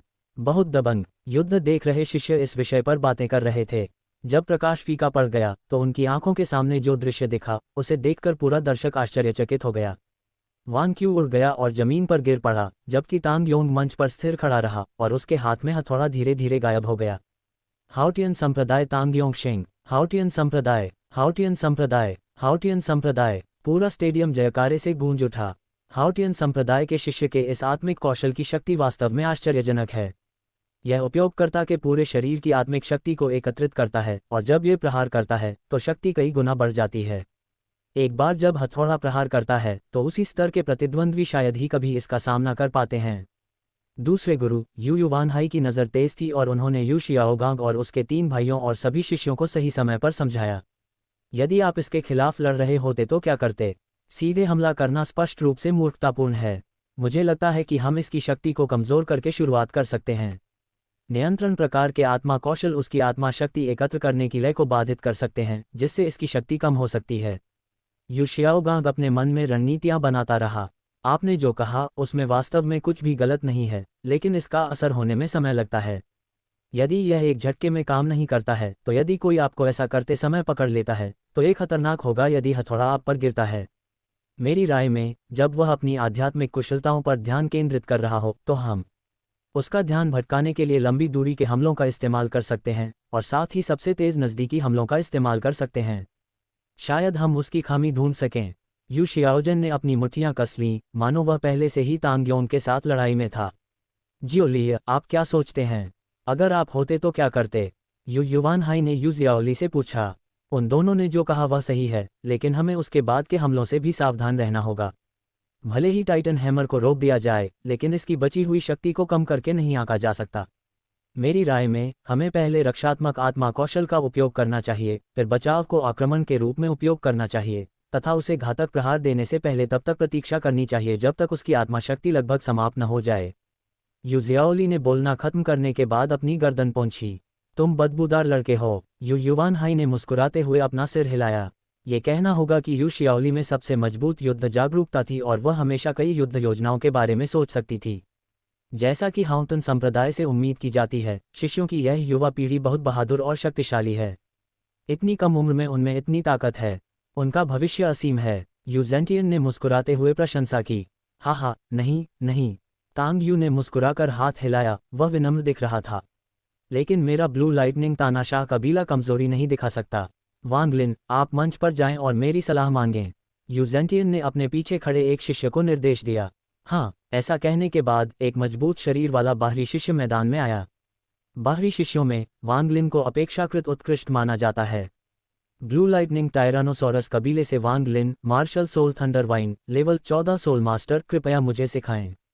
तांग योंग शांत दिख रहा था और स्थिरता से आगे बढ़ रहा था। उसके चेहरे से एक शांत आभा निकल रही थी। वांग लिन ने बढ़त ले ली और बिजली की तरह तेजी से तांग योंग की ओर दौड़ा। वह रास्ते में अपने कदम बदलता रहा, जिससे यह अनुमान लगाना मुश्किल हो गया कि आगे क्या होने वाला है। तांग योंग की नज़रें अपने प्रतिद्वंद्वी पर टिकी थीं। वह अपनी हरकतों में शांत और फुर्तीला रहा और बार बार वांग लिन के नज़दीकी हमलों का सामना कर रहा था। दोनों पुरुषों की आत्मिक शक्ति उनकी मुट्ठियों और पैरों के बीच उमड़ पड़ी, जिससे हवा में लहरें पैदा हो गईं। जैसे जैसे लड़ाई बढ़ती गई, वांग लिन अचानक दहाड़ा और उसके शरीर पर पहली आत्मा की अंगूठी चमक उठी। गर्जन की शक्ति। उसने जल्दी से अपने हाथों में चमकती बिजली का एक गोला इकट्ठा किया और उसे तांग योंग की ओर धकेल दिया। बिजली जहां भी जाती, हवा में चटकने की आवाज़ें होती, मानो वह तुरंत प्रज्वलित हो गई हो। तांग योंग का चेहरा गंभीर हो गया और वह जल्दी से कुछ दूरी बनाने के लिए पीछे हट गया। उसी समय उसने अपनी बाहों को पार किया और अपनी आत्मा की शक्ति को अपने सामने एक मोटी ढाल में संघनित किया। बिजली ने ढाल पर जोरदार प्रहार किया, जिससे एक चमकदार रोशनी और एक बहरा कर देने वाली ध्वनि निकली। शक्तिशाली प्रभाव ने तांग योंग को कई कदम पीछे हटने पर मजबूर कर दिया, लेकिन वह फिर भी मजबूती से खड़ा रहा और सफलतापूर्वक हमले को रोक दिया। ये देखकर वांग लिन का हमला और अधिक भयंकर हो गया और तांग योंग के मजबूती से खड़े होने से पहले ही एक और हमला करने की कोशिश करने लगा। तांग योंग ने उसे कोई मौका नहीं दिया। उसने गहरी सांस ली, उसकी आभा अचानक बढ़ गई और उसने फिर से अपनी पहली आत्मा कौशल का इस्तेमाल किया। प्रथम आत्मा कौशल, टाइटन हैमर। एक जोरदार चीख के साथ उसके हाथ में एक विशाल सुनहरा युद्ध हथौड़ा प्रकट हुआ और वांग लिन की ओर टूट पड़ा। 20 अध्याय 20 स्पिरिट हॉल में बिन बुलाए मेहमान। अध्याय 20 स्पिरिट हॉल में बिन बुलाए मेहमान। वांग लिन ने प्रतिरोध करने के लिए जल्दी से बिजली को संघनित किया, लेकिन तांग योंग के हमले की शक्ति उसकी कल्पना से कहीं परे थी। सुनहरे हथौड़े ने बिजली की लताओं से बुनी ढाल पर जोरदार प्रहार किया। एक जोरदार धमाके के साथ ढाल तुरंत टूट गई और शक्तिशाली प्रभाव बल ने वांग लिन को दूर फेंक दिया। आखिरकार, ढाल केवल लेइटेंग मार्शल आत्मा का प्रारंभिक रूप है और यह क्लियर स्काई हैमर के पहले आत्मा कौशल के खिलाफ बचाव नहीं कर सकता है। वांग लिन ने हवा में एक चाप बनाया और मंच पर भारी रूप से गिर पड़े, जिससे धूल का एक बादल उठा। इसके बाद पूरा दर्शक समूह जोरदार जयकार और तालियों से गूंज उठा। हाउतन संप्रदाय के तांग योंग ने लगातार 2 जीत हासिल की हैं। बुजुर्ग ने घोषणा की। तांग योंग का छोटा सा चेहरा मुस्कुराहट से भरा था। क्या कोई और है जो मुझे अगली चुनौती देना चाहता है? अचानक पूरे मैदान में सन्नाटा छा गया। मंच के नीचे खड़े शिष्यों की नज़रें तांग योंग और उसके हाथ में रखे क्लियर स्काई हैमर पर टिकी थीं। पहले तो किसी ने चुप्पी तोड़ने की हिम्मत नहीं की। तांग योंग ने थोड़ा सा भौहें सिकुड़ी, अपनी आंखें उठाईं और चारों ओर देखा, लेकिन देखा कि कोई भी आगे नहीं आया। उसने धीरे से क्लियर स्काई हैमर को हटा दिया और हथौड़े पर अंकित रून धीरे धीरे फीके पड़ गए और उसके हाथ में गायब हो गए। तांग योंग स्थिर कदमों से किनारे की ओर चला, नीचे उतरने की तैयारी में। जैसे ही वह मैदान से नीचे उतरने वाला था, एक आवाज उसे रोकने के लिए आई। 1 मिनट रुको, मैं तुम्हें चुनौती देना चाहता हूँ। सभी ने आवाज की दिशा में देखा और यू शियाओजेन की छोटी सी आकृति को मंच की ओर बढ़ते देखा। तांग योंग के कदम अचानक रुक गए, वह धीरे से घूमा, उसका चेहरा आश्चर्य से भरा हुआ था। उसने उस बच्चे को देखा जो केवल उसके कंधों जितना लंबा था और उसका चेहरा गोलमटोल था, और वह आश्चर्यचकित हुए बिना नहीं रह सका। इस छोटे से लड़के को मुझे चुनौती देने का साहस कहाँ से मिलता है? Blue lightning tyrannosaurus Zong Yu Jiaozhen, martial soul blue lightning tyrannosaurus, level 12 soul master, कृपया। दर्शकों में बैठे यूजेंटियन के चेहरे पर आश्चर्य की झलक दिखी। उसकी भौहें थोड़ी सिकुड़ गईं और उसके चेहरे पर भाव एक पल के लिए जम गए।